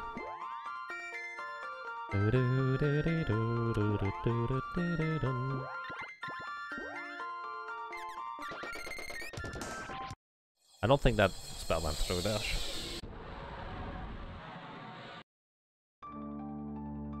Oh, alrighty. Back in here we go, we have a fresh set of MP. And we will take on the next boss, Hexas. So Hexas is a bit of an interesting boss. You want to keep her in her base form if you know what that means. Don't go too far away to the top left, top right, top or top center away from her. Otherwise she will switch forms. And she does not switch weaknesses, unfortunately.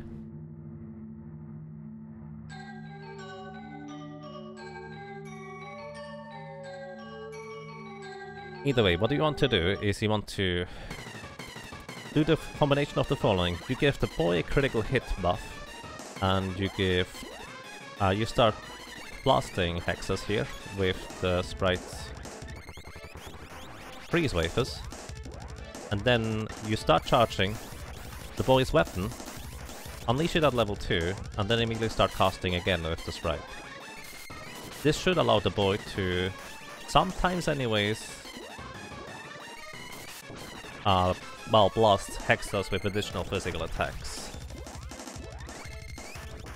So if you're worried about your MP, the boy's physical attacks actually can add a lot of mileage to this thing. So I'm waiting here a little bit. Unleash the attack, and that was 409 damage from the boy's attack there. The danger is that Hexus likes to really lose attacks and spells that just hurt or hit you like a truck, so you want to be careful. Also, don't forget to reapply the critical hit buff, because at level 0, it's only a single critical hit. Oops.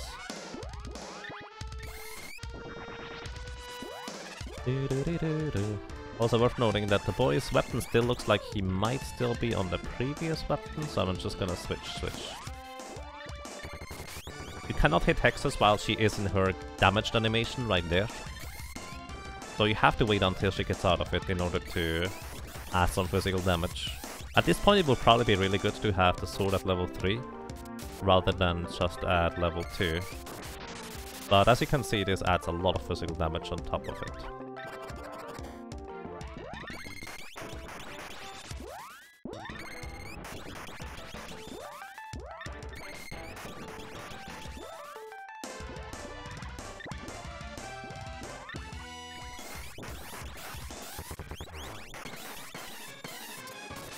Okay, she's dead already.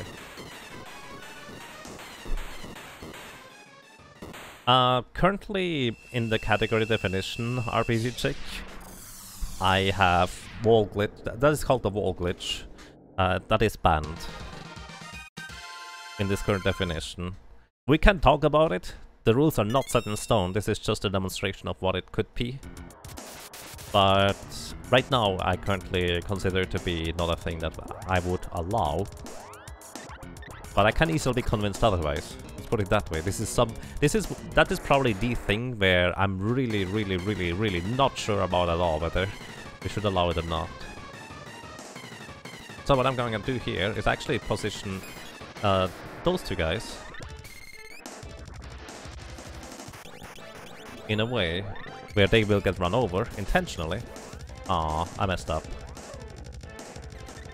The reason I messed up is because now he will cast wall. So what I want him to do is I want him actually to run my characters over. So this guy here, I need to now use I think 4 dispels in order to remove his wall. Otherwise he will reflect spells, and that's not good. That's incredibly expensive, which is also why this is a really difficult fight to optimize.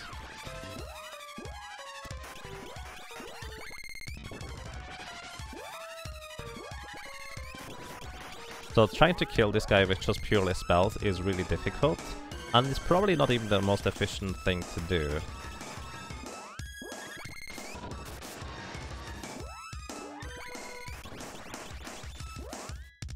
As soon as I drop my chain here, he will once again cast wall on himself, because as long as he does not have wall, he will just cast wall on himself again as a response to getting damaged. So what I want to do is just do this. So the other thing that I want to demonstrate in this fight, there's another way of taking him on, and that is just using physical attacks. This is why I upgraded the swords just now. As soon as I unleash the physical attack, I want to cast Wind Energy again. I'm surprised that you didn't get hit there, lady.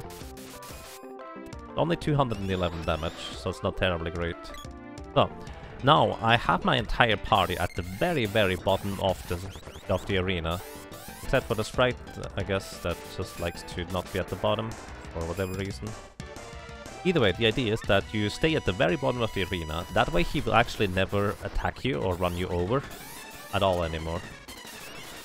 Which might not be entirely true, because Pygmid Cactus and the AI Control Cactus sometimes get off the bottom wall, so very awkward. Either way, this is an incredibly mana-efficient way to take out Mech Rider number 3, but it's also not that fast, as you might be able to tell. I charge up my weapon, I guarantee a critical hit or 2,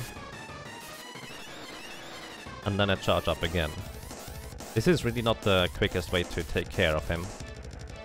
Spells are faster, but then again, killing him with spells is really difficult, and I have to completely admit that I've never really put enough time into this in order to,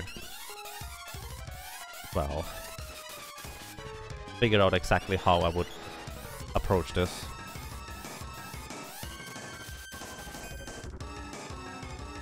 And yes, RPG Chick, that's exactly why we don't call this category no major glitches. This is why we call it Selective Restrictions. Because what is or isn't a major glitch shouldn't matter for how or what we want to or don't want to ban for this category, in my opinion. It just needs to be a very pleasant run with plenty of variations, optimization potential, but also, most importantly, Secret of Mana should finally get a beginner-friendly category.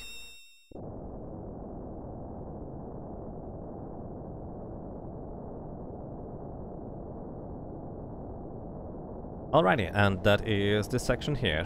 Again, I could have actually done this way of killing Mech Rider number 3 with the amount of fairy walnuts we still had by just chaining in a bunch of physical attacks. But then again, you might be better off just restocking fairy walnuts if you are good at killing him with spells, or even better if you just manage your MP even better than I do. Kill him with spells even more efficiently by not having to restock anyways. So much potential for optimization. So next up we go over to this Nico, and this is kind of where you want to just buy the rest of your equipment for the rest of the game. You should have enough money to buy 3 gauntlets, 3 vest guards, and 3 needle helmets. But looks like the amount of stuff I sold was actually sufficient, so we have this. Also, this is where we can stock up on barrels again. I don't see how that's terribly useful, but it might be.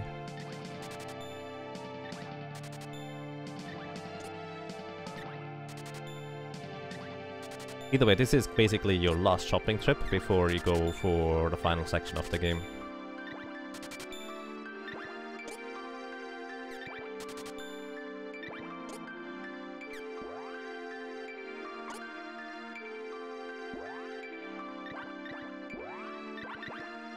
Just heal both of these guys. Stock up on fairy walnuts some more.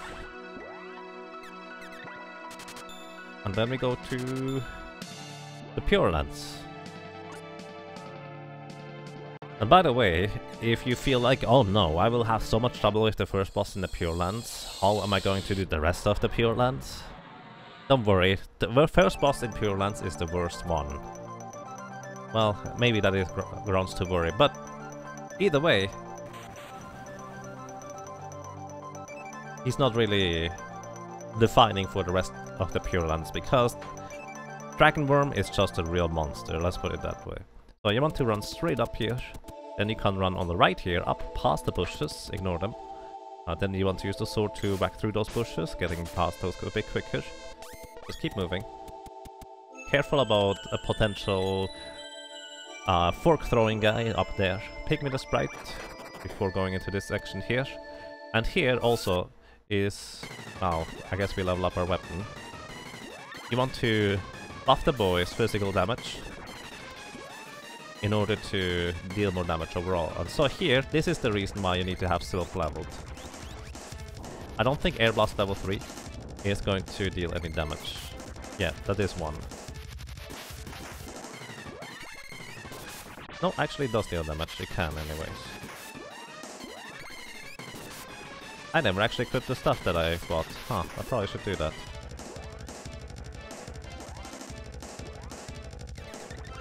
I was wondering, he deals a lot of damage. So the thing is, he can do this even if you have the equipment pieces equipped. It just happens that I actually forgot to equip them in this case.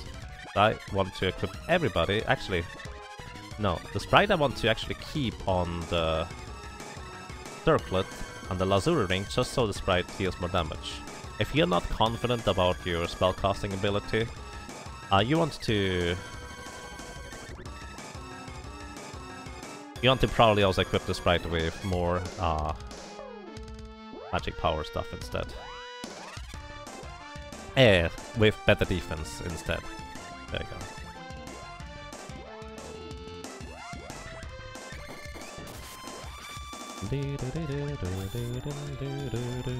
Also, what you want to do is Lucid Barrier. Lucid Barrier absorbs a lot of physical damage, which is very important here. But the problem is that immediately afterwards, the lady will often not be able to do anything for a while. Or nobody will. And Dragonworm has the annoying habit of just running away all the time, so it's pretty difficult to keep him locked down with spells. And he can cast spells from off-screen too. There we go. I tried to hit him with physical attacks with the boy, but it can be really difficult. The lady might actually die unless I heal her here, specifically with spells. So it didn't look like she took damage, but it's very possible that she might have. While you're casting spells, by the way, you are immune, but you can still be afflicted by status effects like Balloon Ring will most likely still hit you with Balloon, so want to be careful about that. I'm going to cast Analyzer here just to keep this guy locked down, and I think he's going to use Balloon Ring again on the sprite. Yep. I'm prematurely, effectively removing the status effect on the sprite, and then immediately reapplying the pygmy, so the sprite stays pygmy. And I forgot to fill up the sprite's MP here. So Dragonworm is quite a monster. You want to make liberal use of Analyzer just to keep him in place. The boy often does not get hit at all physically, which is nice, but the others do. So generally speaking, you want to keep the boy or the lady closer than the sprite to Dragonworm, just so they absorb the attacks and spells, since the sprite will take the physical damage because he's pygmy.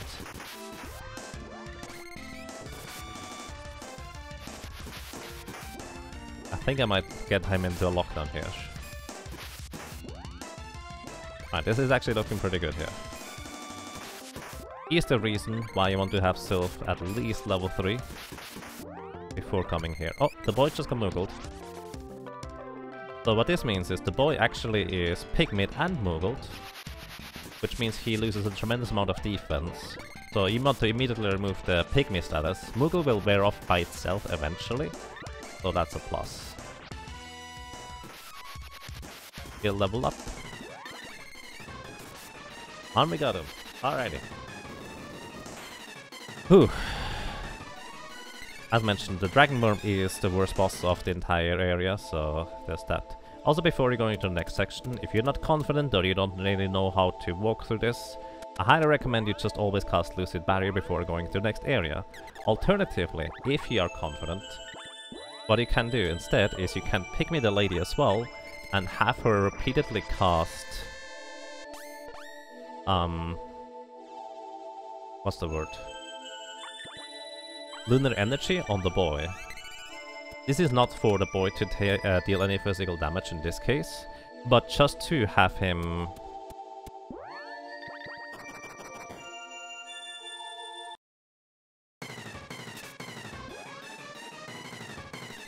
just to level up Luna, so you have more maximum critical hits in the end. Also, I just made a mistake. I just actually made a pretty substantial mistake, honestly, right there. The reason is I did not absorb MP. I needed to absorb MP from enemies in order to be able to cast spells again on the sprite. So you want to actually use the Fairy Walnuts specifically. Oh, this is not good. You want to use the Fairy Walnuts specifically on the lady to train up Luna here. Also, by the way, you want to stand right below the Snow Dragon, because when you stand just below him, he will only do one of two things. He will either use his tail swipe attack, Or alternatively, he will use Breath Wing. Breath Wing is physical, so you kind of want to have Lucid Barrier active. Otherwise the sprite might just get one-shot. But aside from that, most of the time, if you come in here with full MP, you can just keep him locked down with Fireball and he will die before you run out of MP.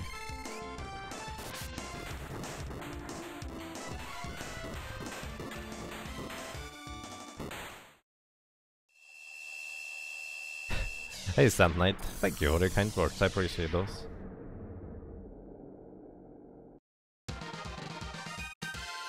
Worst boss is the Griffin Claws, only if you try to fight them. But yes, those are kind of vicious. Alright, pygmy the sprite again. If you pygmy a character, you usually want to control them once again because they become hyper-aggressive. Also, in order to absorb MP from enemies, you want to usually polymorph them into weaker enemies, and then absorb single targets specifically, because otherwise you might not get enough MP out of it.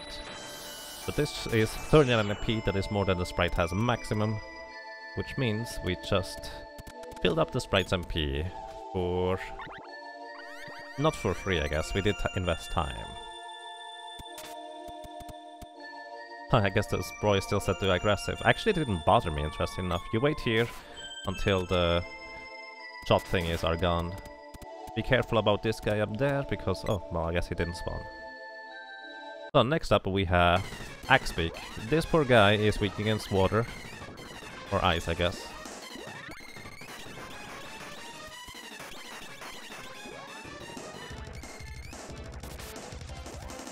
And 2 freezes will deal max damage to him. He also doesn't have much magic defense. 3 times 2 freezes will kill him usually. Did I just mess up? Yep, I did. Okay. It's actually very unusual that you need to cast more than 6 times on him. Hey Raiko, thank you for the good luck. Can never use that. I don't think I actually messed up. I think I just got 2 low damage rolls in a row, which is very, very unusual. He has less than 3000 HP, so 3 times 999 damage will kill him. Okay, next up. We need to have the bow in the lead because we need to whack away some bushes. Make sure you get through this screen rather quickly. And also, if you're not safe, or... let's put it this way, those things are mean. But at the same time, we still want to absorb some MP, so what you can do with the sprite immediately is absorb or change form on the Griffin hand here, then absorb MP on whatever results, just so we get our MP back for the sprite. Actually, it looks like I needed to double absorb.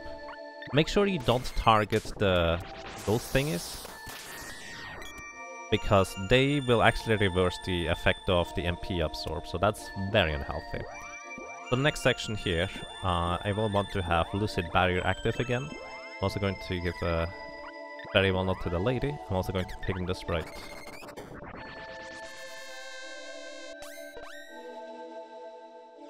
So, next is the Red Dragon. Kind of like the Snow Dragon, you want to stay basically just right below him. But on the Snow Dragon it's a lot less important, because you can lock him down with freeze easily, and he is weak to freeze, which is our strongest spell. So 3 times 2 freezes and then 1 freeze will kill him. That's just what happens. So you just space them out after casting twice. And then 1 more and you win.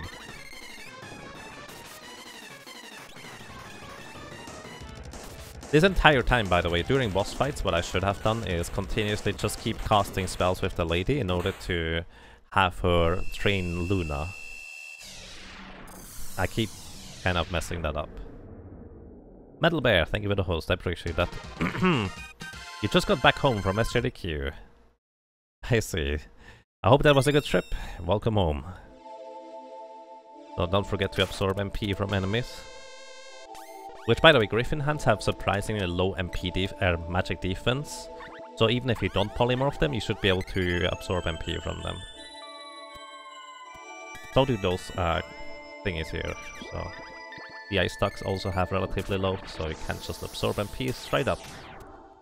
Not as much, you still want to double absorb, I guess. Ah, that should be enough. Is it? No, wait, that was the sprite. That was the lady, okay. So still want to absorb some more MP. And the sprite is dead. I can use them. So here's the thing, the sprite just died, he settled in his death animation, and the numbers are still there above his corpse. So, what I can do is actually can use a Royal Jam in order to revive him. This does not work with other healing items, it just works with Royal Jam. So in the meantime, we're gonna balloon the enemies, and instead I accidentally ballooned the lady. You can actually not balloon Griffinfoot, because they are wind element themselves. They don't care.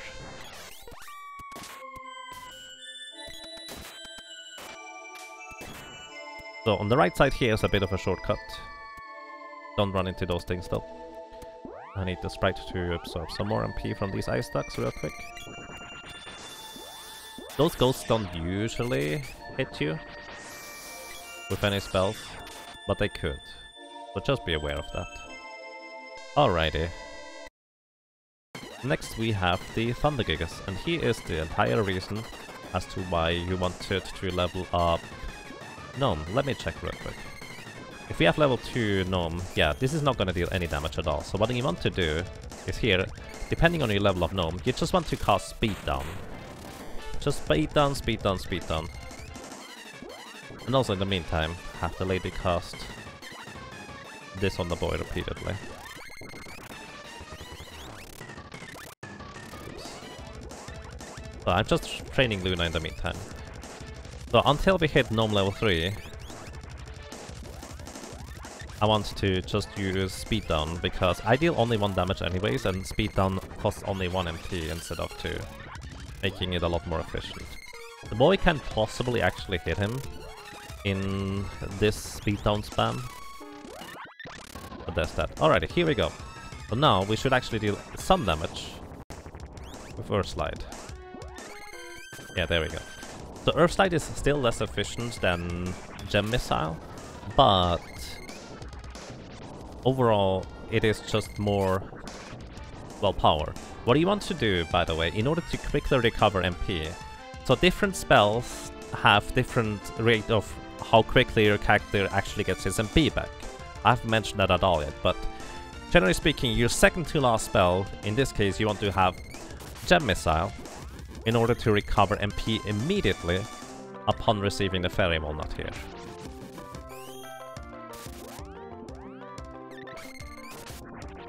And the rest should just be Earth Slides until he dies, really.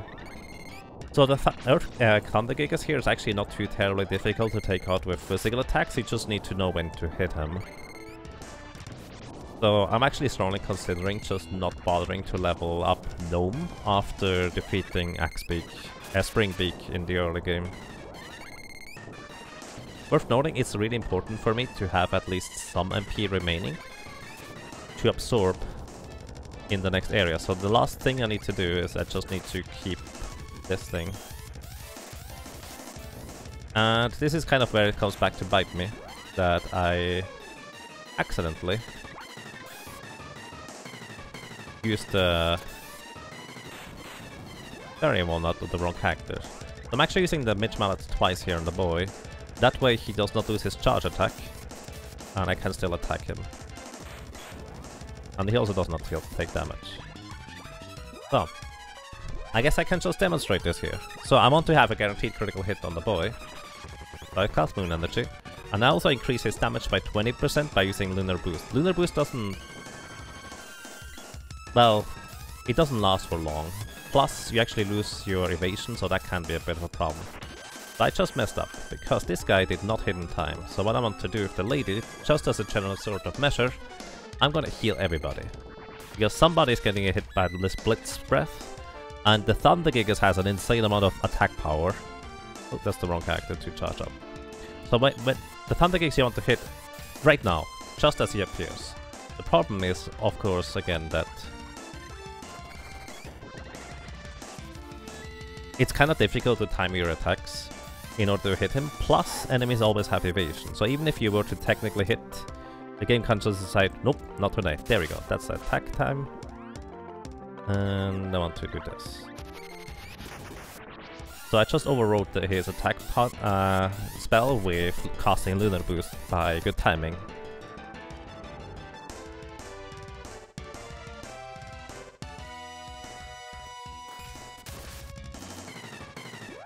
So, also need another critical hit here. Ooh, nice, thank you. So he just gave me Thunder Saber level 7, that's a good thing. Because once again, elemental damage does not exist in this game for weapons. So as a matter of fact, he actually just increased my damage on my weapon. And that's how we take care of the Thunder Gigas. So yeah, I should not have used the Fairy Walnut on the lady, knowing that I accidentally used one earlier. Because usually you need at least one Fairy Walnut on the Thunder Gigas, at least if you manage to level up Gnome a bit higher. I probably could have stretched it out a bit better if I had Gnome at a higher level. Alternatively, I could just try to defeat him with criticals instead, which I kinda did. So, I have a bit more MP now. Now I will just polymorph, even though I can absorb from them. It is just more efficient to polymorph them first. This other guy just changed color, that's kinda funny. And then absorb. And 32 MP is exactly the maximum we have. And let's go. Over here we have the Thunder Dragon. The Thunder Dragon should usually die to a barrage of gem missiles. Actually, honestly, while I could probably deal with the... I just thought about this, but I probably could easily deal with the Thunder Gigas with just physicals. This guy here would be a lot lower of a menace. Dragons are not easy to hit with physical attacks. So just gem missile him to death at this point. Looks like I can use 4 gem missiles before I reach 999 damage.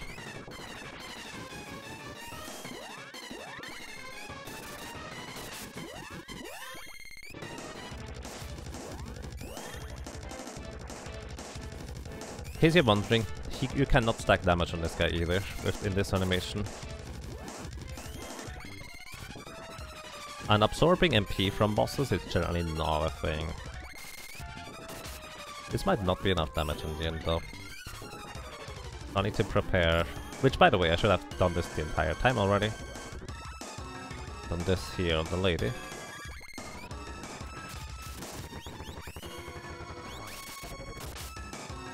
So I'm actually deliberately spacing out the attack here. Try and... oh! I figured I needed at least one more hit. But it was just enough. Okay. So getting back to the previous main area, by the way. From here is a bit tricky. You always have to use the sword in order to cut through the bushes. But what you can do instead is you can instead just use a magic rope and get back here. Now the thing is, you don't actually have to watch this cutscene here in order to get into the Mana Fortress. There is another way to get in, and you are allowed to skip this cutscene. Skipping this cutscene will save you probably in the order of like a minute. But it might also make it a bit more cumbersome. So for now, I'm just gonna ignore that idea. If you'd like to know how this works, you need to have a boomerang at level 2. So you don't need to level up the boomerang to level 2. You actually can do an action swap. Or a weapon swap. Oh my goodness, I've not even explained that one, have I? Huh. Alright, what you can do is you can effectively transfer a charge level from one weapon to another. You need to have a charge level 2 boomerang in order to skip the Mana Fortress, sending you away because you haven't cleared the Pure Lands yet. You do that in Lofty Mountains. So the best way I can describe it, just look up how Crow does it in his one player, one controller run to get into the Mana Fortress right after defeating various things. Actually, right after spawning the Mana Fortress, which is after defeating Mech Rider number 3.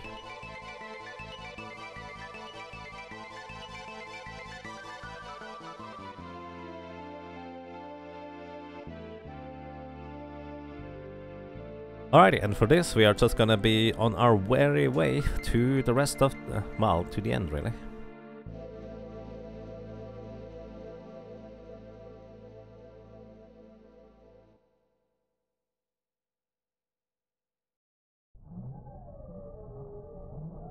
Actually no, not quite. I just remember the thing I need to do. So this is something I'm gonna do for simplicity slash safety, whatever you want to call it. And I will once again explain the thing that happens for weapon levels on the Mana Beast.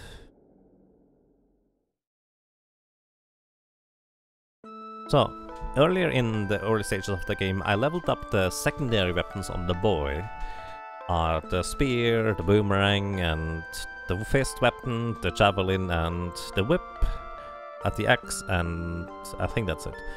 I will level up these weapons almost to level 1, but not quite, in order to effectively power up the final Mana Sword that we will get.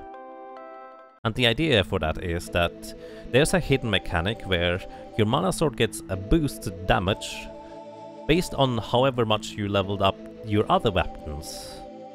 Normally in casual playthroughs you will have leveled up your other weapons so much already that you just get the maximum boost anyways. So you just think the Mana Sword is super crazy strong. The Mana Sword is strong, but it's not that strong without having leveled up your secondary weapons. So we leveled them up in order to make that more efficient. However, I will still need to use level Dryad magic in order to unlock the Mana Sword. And the way I will be doing this is I will be briefly doing a quick grinding section just before going there. So I will be going outside of Kakara, I will level up the lady's MP Dryad to level 1, and I will level up the sprite's Dryad also to level 1. This more or less guarantees that I should be able to one-cycle the Mana Beast without too much trouble.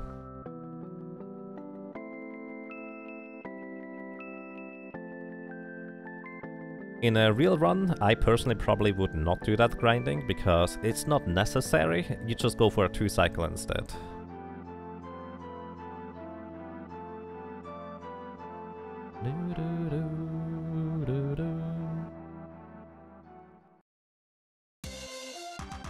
Also, by the way, sword power at maximum means that you can now level up or power up your sword all the way if you wanted to. Plus, I guess what we need to do is we need to restock anyways, so it's actually not that big of a detour to subsequently level up our spells. So just south of here is Kakara, where you can buy fairy malnuts, upgrade your weapons, all without having to enter the building. So I absolutely want to buy more fairy walnuts. In fact, I will probably just want to use them right away in order to replenish the MP, since I don't think we have that much left. By the way, if you have to bail out of the Pure Lands in order to replenish your resources, that is no shame at all, I would like to point out, because the Pure Lands is ridiculously brutal. So feel free to get out of there and just consider it to be more training to run through the areas again. I think that's a good way to look at it.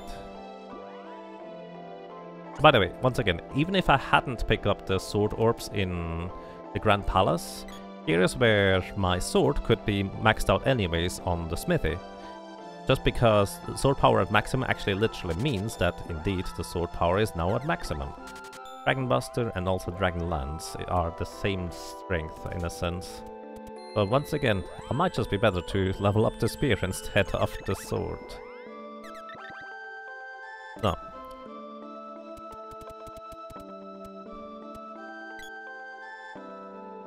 I don't remember exactly how to crowd it, so what I need to do is I need to have the sprite cast Sleep Flower, but I need to not have scrolled the enemies off screen that far. Yeah. I want to have the sprite cast for Leaf Flower. I want to have the lady cast Wall repeatedly. And that is going to be how we level. We need to cast 12 times for each of the spell schools in order to make this the most efficient. So Sprite will not have any trouble. The reason why I keep the boy on the left there... Oh, now I've done it. Is because I need to have the boy far enough away from the spider legs so the lady can repeatedly cast Wall on him without it bouncing over to the spider legs enemy. Basically, the boy needs to be far enough from the spider legs so the wall does not bounce over to the spider legs enemy. And the lady actually needs more MP already. That's kind of why I need to restock here. Leaf Flower, by the way, is a really efficient crowd control spell overall for the sprite. The sprite doesn't have any other crowd control spells. It's kind of nice to use.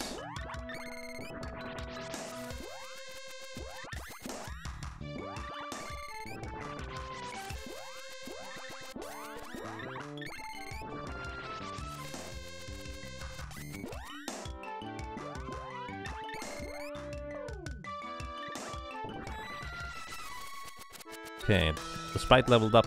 Oops. Prior to level 1, that's not what I meant to do. And the lady will level it up very soon as well now. Just too much spell cast, I think.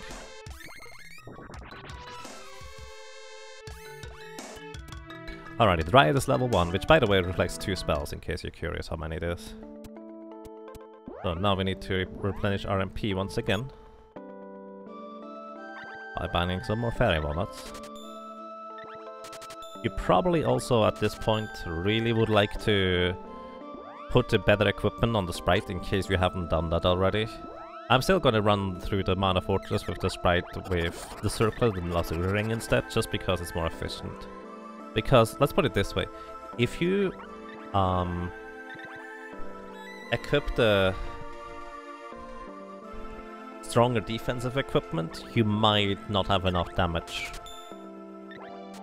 Unless you end up leveling and grinding for this with the sprite a little bit more than usual. Either way, we did level Dryad, we now are ready to take on the Mana Fortress. Just gonna go and save real quick. Because I haven't done that in a while, I guess. Well, that's not true, the Pure Lands always kind of makes me save anyways. Alright, and with this we are off to the Mana Fortress. So, Buffy, the next boss, would be weak against light element. However, Lumina is so ridiculously expensive, and we didn't practice Lumina at all, so we are just gonna use Freeze in this case.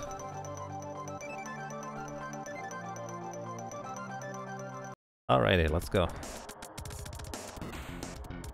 I'm surprised the sprite didn't actually get hit by that. So you want to enter the door on the left here, and then... Oh wait, this is not the... Haha, never mind. So actually you don't want to spawn the Tsunamis preferably, because they can hurt. Because this is one controller, I don't really have a good method of running through. So, I gather my party right there, and I try to run straight up. What you can do is you can balloon those Tsunamis via the latest balloon spell, in case they are in your way, which is probably a recommended way of doing so. If these howlers spawn minions, that's actually a good thing, because that means there's no Tsunamis up here. Tsunamis are the blue drop slime enemies, whatever you want to call them.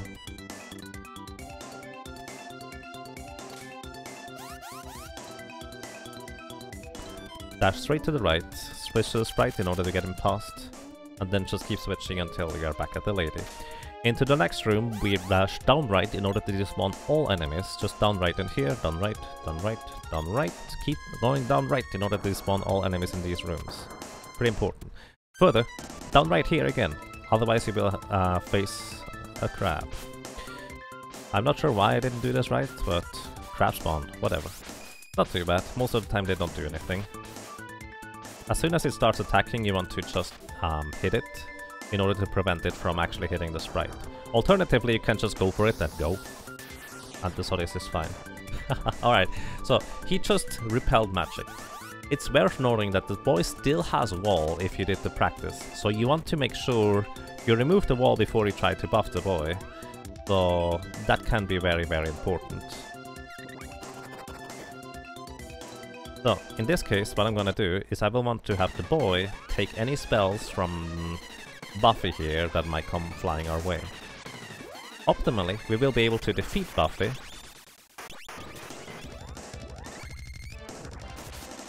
Oh wow. We got a critical hit in there from the boy. Optimally, we will be able to defeat Buffy before the sprite runs out of MP. That is the ultimate goal here. If it doesn't happen, I may have to be a bit more conservative with my resources. The way you are conservative with your resources, because you had to use one more fairy one not than usual, is you actually use more physical attacks with the boy, which can be kind of tricky / dangerous. So you wanna be wary. Aside from that, freezes will deal really good damage against this guy. So I will have 1 MP left at the end here. And I just hope that we are done with this guy. Okay, very good. Unfortunately, the boy still has his wall equipped. So buffing him will be a bit awkward. But actually, no, I can use this to my advantage to even, in a weird kind of way. So, next area. You run you go a bit to the right, straight up and then up right in order to get through this area. I'm so used that the heck hounds are dealing a ton of damage that I just reset the screen, but they don't deal much damage because we have equipment. Run straight up on the left side of the thing here now. In order to get past the red slime, switch character and run straight to the right past the wolf.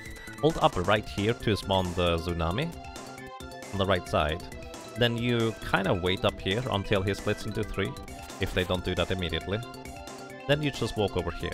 The reason why you wait for them to split into 3 is so there would be no tsunamis here on the right side in this little corridor right here. Because that would be rather awkward. So, alrighty, so the boy still has 1 wall charge. So what I'm gonna do actually with the lady first, I will cast Lunar Boost on him. This actually transfers the boost over to the slime, which is a good thing. Also, I tell the AI to charge up the boy's weapon level to level 3. Just in case you haven't guessed it, we will defeat this guy with physical attacks instead of anything else.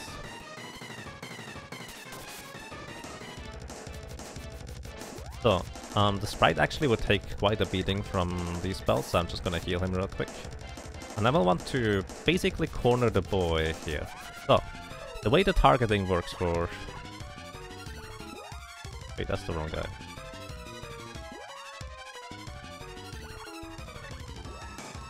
There we go.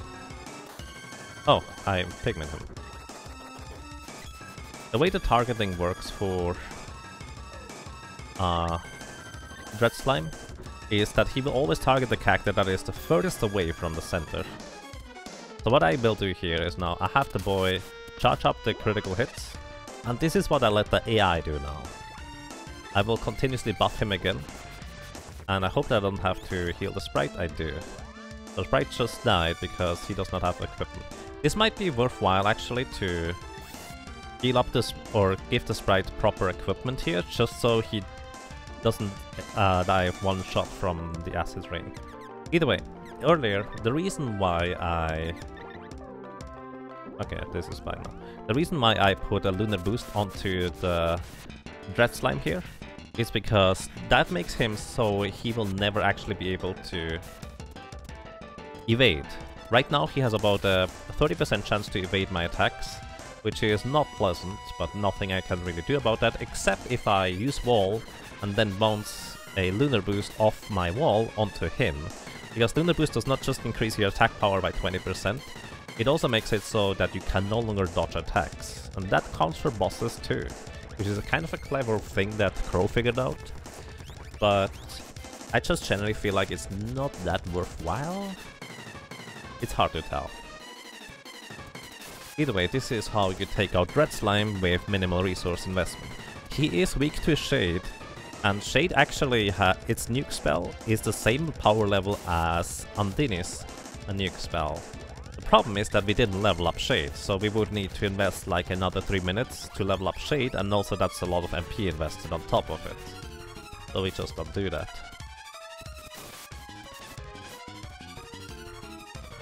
I think the sprite survives one attack, but yeah. You want to actually be really careful about how you position yourself. So I actually managed to put the boy and the sprite in the bottom right corner, and then I position the lady away, facing away from the guy, so if I get hit by an acid rain, I get knocked down rather than up, away from it. You can only move away from the center, but not towards it. So the boy needs to be close enough that he starts charging up, but not too close so he just slashes indefinitely. But he also needs to be close enough that he unleashes his physical attack on his own volition. It's a specific thing, and you probably want to practice this a little bit. So there's that. Also, I entered just the full screen menu here in order to cancel up the level up text. Run up right here in order to skip all the enemies. Run up right here. Despawn all the enemies. Run up left here to actually spawn enemies in this room, but this guy will spawn 3 enemies, which means the enemies on the left side despawn here. Then you go here, down right here, and then at the top of this arena, normally that despawns enemies, but I guess not. Either way, it's not that dangerous because you have actual equipment. We just keep running. Even the sprite has equipment right now, which I need to remember to equip the circlet and lazuli ring back on the sprite. What I will also want to do is I want to absorb some MP from some enemies. But most enemies are too strong for me to absorb MP from them. My best option is probably the tsunami enemies in the next section, just before the end. Down right here, this spawns all enemies. Now, when there's no moth ninjas on the left side here, that means there's 3 terminators, so I want to be careful since they actually do deal a substantial amount of damage. So I'm actually going to reset here real quick, because I want to absorb some MP from these enemies, since the sprite is lacking a little bit here. He is still at 1 MP from the previous fight of Buffy, as you might be able to imagine. Oh, I kind of have to open up chest, don't I? I thought I could absorb MP from the tsunamis, maybe not.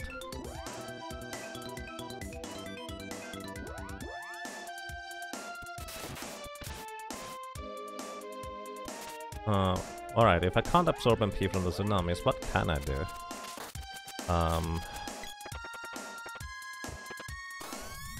Give a trap. 50% of the time you get a trap in chests.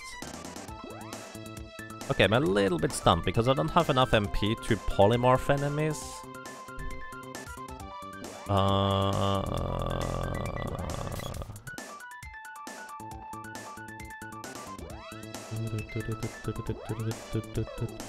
Let me think about this real quick. Alright, what I think I want to do is I want to actually go over here and multi-target absorb MP on all enemies right away. This will allow me to get 3 MP, even though each one of them only gives me 1. Which is good. So, then I repeat this, and I will have 5 MP right here. But I can do double absorb now, because I have enough MP than Mortals plus 1, so I get 6 total. Then I can do polymorph on these guys, and now I can absorb MP for a good amount instead. I did not know you could polymorph Whimpers. Alrighty, we regained 50 MP. There we go, that's what we needed. Okay, that was a bit weird, but basically, multi-target always absorbs at least 1 MP from each enemy. So I could actually make it so I had just enough MP to cast polymorph and then absorb MP. Not the optimal case to do so. What I should have done, actually, I should have tried to spawn a weaker enemy in a previous section and absorb MP from that guy. Like for example, the armored men. or the Dark Knights both have a low enough MP or magic defense that I can absorb a substantial amount of MP from them.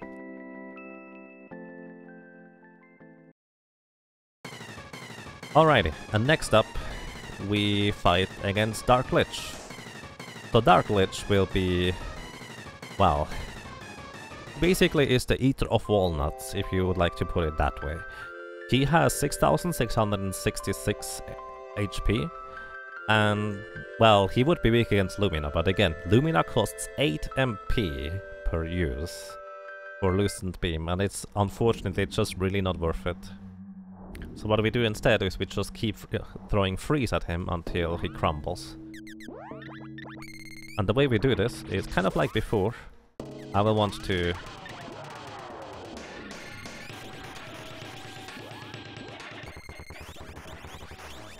have the boy chain in a physical attack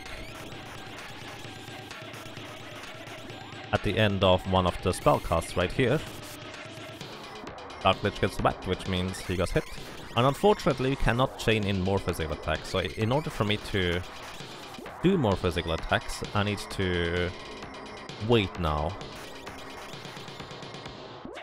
The boy is going to attack too early, isn't he? Yeah, he is to attack too early. Oh yeah, just time, okay. So what you can do here is you can check the boy's attack gauge, and here he is just at the beginning of his 3rd level. And he attacks just late enough that he will, on his own volition, attack in time. But this is at the end where I need to stop casting spells. Now here, he's in a stance where you can actually chain in magic damage again, or in physical damage again, so I just want to wait here. Ah, he unleashed way earlier than usual now. That's unfortunate. But this is how you can basically stretch your MP resources in case you, let's say, used an additional Fairy Walnut because you had to on Buffy. But in theory, I should have enough attack power. Oh, I'm a dummy, by the way, I just realized. I should have enough attack power in order to defeat him quick enough. If I only remember to equip the Circlet and the Lazuri Ring again, for +2 in 10 intelligence. So you have to, by the way, unpick me the character in order to do the equipment stuff. Otherwise, well, you can't.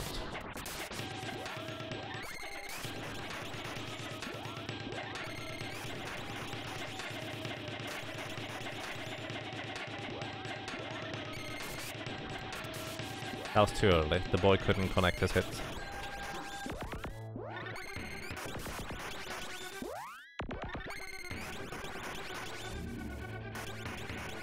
Think he's gonna be too early? No, it's fine.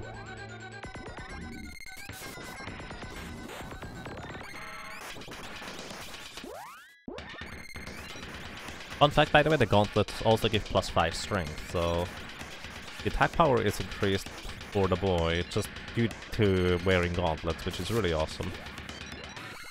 He's not gonna get his damage in there. Oh, I accidentally chained in more spells. I actually lose a lot of damage here.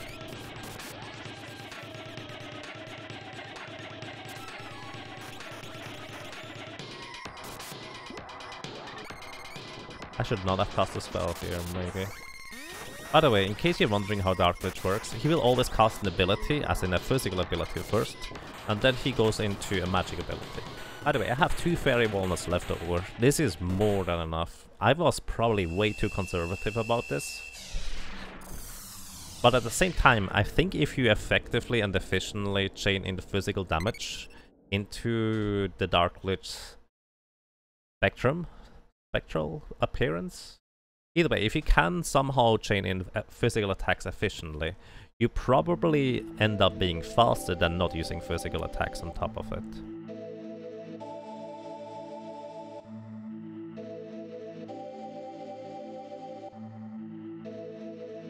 Alrighty. Dialogue!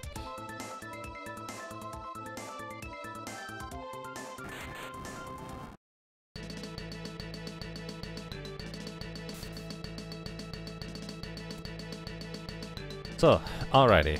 Now, before we step onto this switch down there, what we want to do is we actually want to skip the... well, actually, no, we can't skip it in this one. We have to watch it anyways. So, what we do here is we have the lady and the sprite cast Mana Sword right here, rather than any later. The reason for this is because your screen freezes, everything stops, but Mana Sword, unlike any other sword, it does not operate on a timer. Instead, it operates on... Let me try this again. The Mana Sword, unlike any other sword, does not operate on a per hit basis, like any other saber type elemental enchant will give you X amount of attacks before it runs out. The Mana Sword is on a timer and eventually runs out. Just to demonstrate this here, this is now when the magic fades. Specifically, one of the magics fades, probably the sprite because he started casting first and then the lady spell fades. Both the sprites and the lady spells for mana magic have a duration. Once the duration runs out on either one of these spells, the mana spell will just... the mana sword will just fade. And that's kind of where the difficulty kind of lies in this entire thing. Because...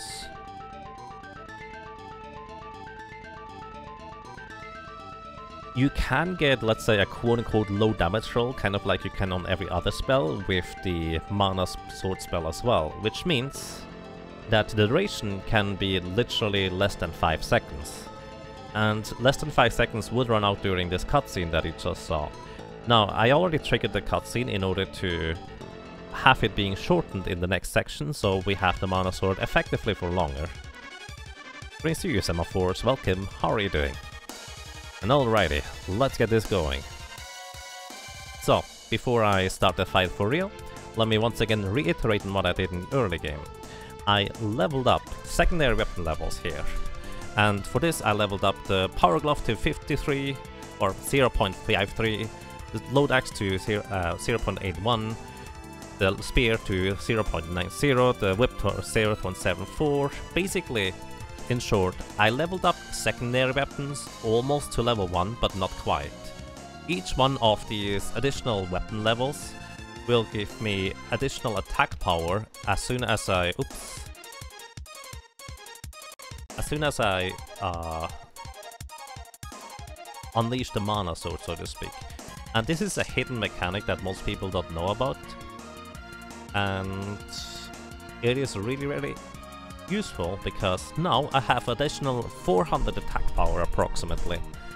And what I do is, I think my goal is usually around 400, so I will not deal quite max damage with my attacks here. But my goal is basically to guarantee critical hits for the boy, so Moon Energy level 2 is 3 guaranteed critical hits for the boy. Then next I will want to apply... oh, by the way, the sprite now should have his equipment changed for the high level equipment again. There we go. In order to avoid the first attack, what I'm gonna do is I'm just gonna cast Remedy as soon as the firework starts. And then the next attack what I'm gonna do is I will wait a little bit. Then I have the lady cast Lunar Boost on the boy, and I will have the sprite cast Acid Rain on the Mana Beast. This reduces the Mana Beast defense by 20% to use Acid Rain on it. Next we do the Mana Sword Unleash, so we cast a Mana Spell from the sprite and the Mana Spell from the boy, which by the way, Mana Spell only costs 1 MP. So now, as soon as I start slashing with the boy, I should deal basically max damage with each individual attack. And that is why the Mana Sword is so strong and awesome. The thing is, I only have a limited amount of critical attacks, so I have to renew them every so often, after, well, 3 swings really.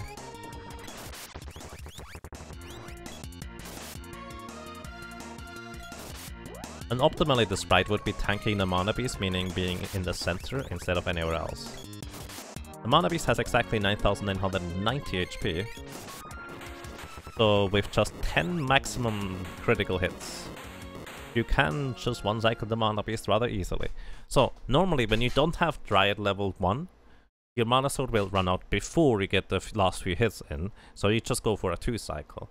But leveling up Dryad just kind of takes longer than a second cycle, so I'm not sure what is better.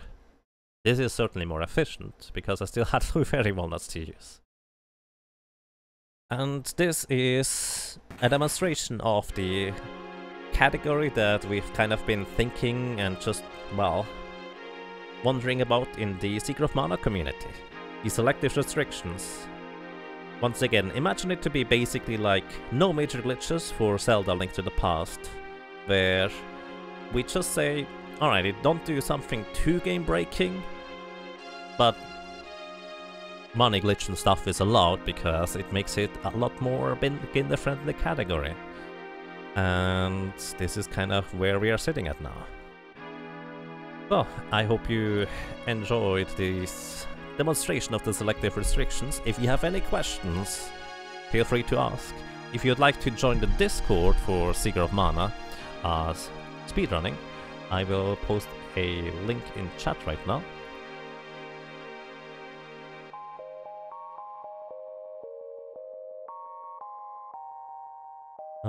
Invite people.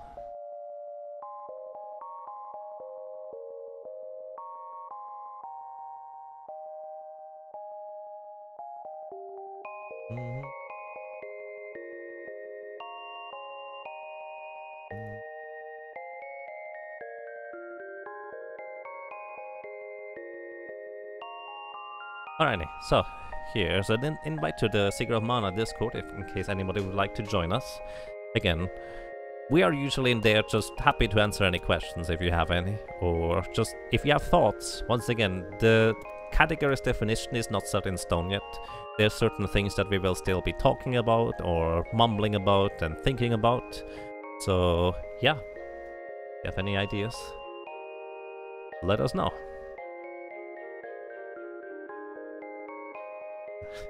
I'm glad you liked it.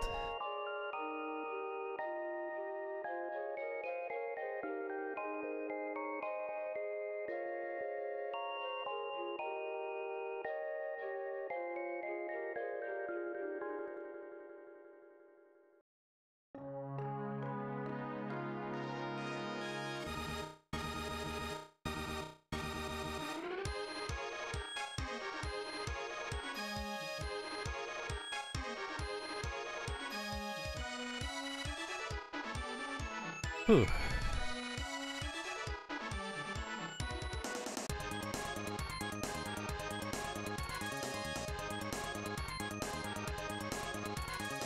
Honestly, I think if somebody tries to really optimize this one, you can probably get as low as 3 hours.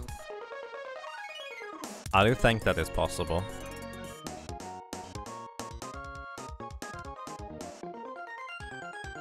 Bam.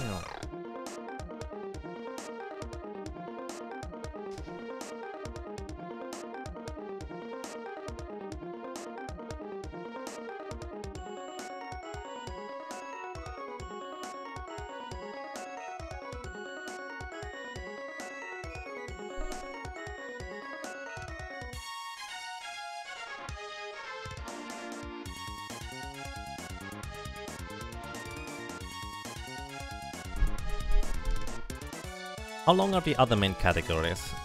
1 player, 2 controller is about 2 hours, give or take a bit. If you're really good, you can push it all the way down to 1 hour and 45 minutes, I guess. 1 player, 1 controller, I would think is, at this point you can probably push it down to like 2 hours and 10 minutes. It's a bit slower, but roughly in that ballpark. And glitchless is about, what was it, 4 hours? I think glitchless is around 4 hours. The records obviously are a bit lower than what I just mentioned. Hey Thalphon, I guess so. And hey Chaos Kitty.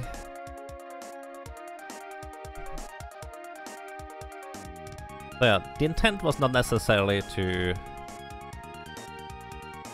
have a shorter category than the others, because really it isn't, but more about it to just be simpler. It doesn't mean it's easy, but it's simpler in that you have a lot more freedom and options for recovery, and also not nearly as much of a burden of knowledge. The emotes from Pride Month are permanent now. Nice.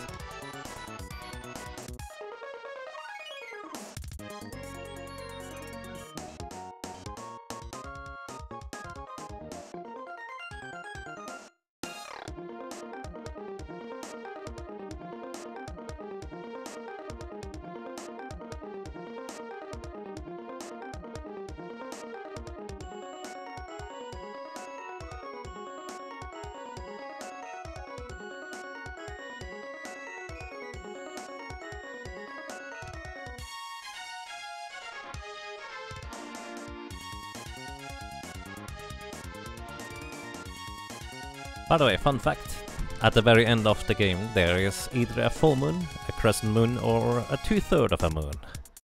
So, what do you think it is gonna be today?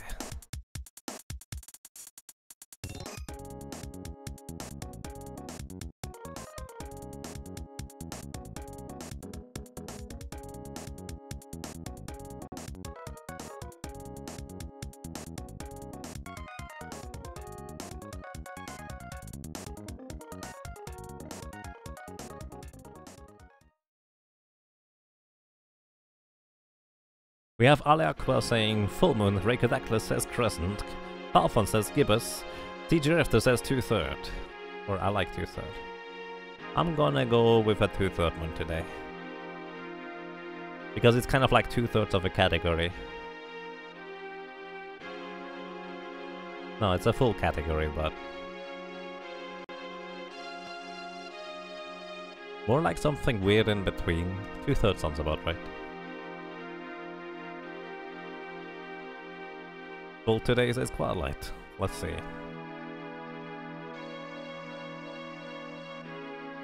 Well, looks like it is full. Aliaqua and Quadlight managed to predict the correct outcome. Alrighty, and that is it from me for today. Today a bit of a shorter stream. I'm still real tired from the last few days. Hopefully I get some sleep. I might take tomorrow off. Depends. No guarantee. Maybe I play some Chrono Trigger instead. We'll see. So everybody, once again, thank you so much for watching, for listening and for lurking. I hope you enjoyed your stay. I hope you enjoyed the demonstration of this category. And well, hopefully until next time, take care and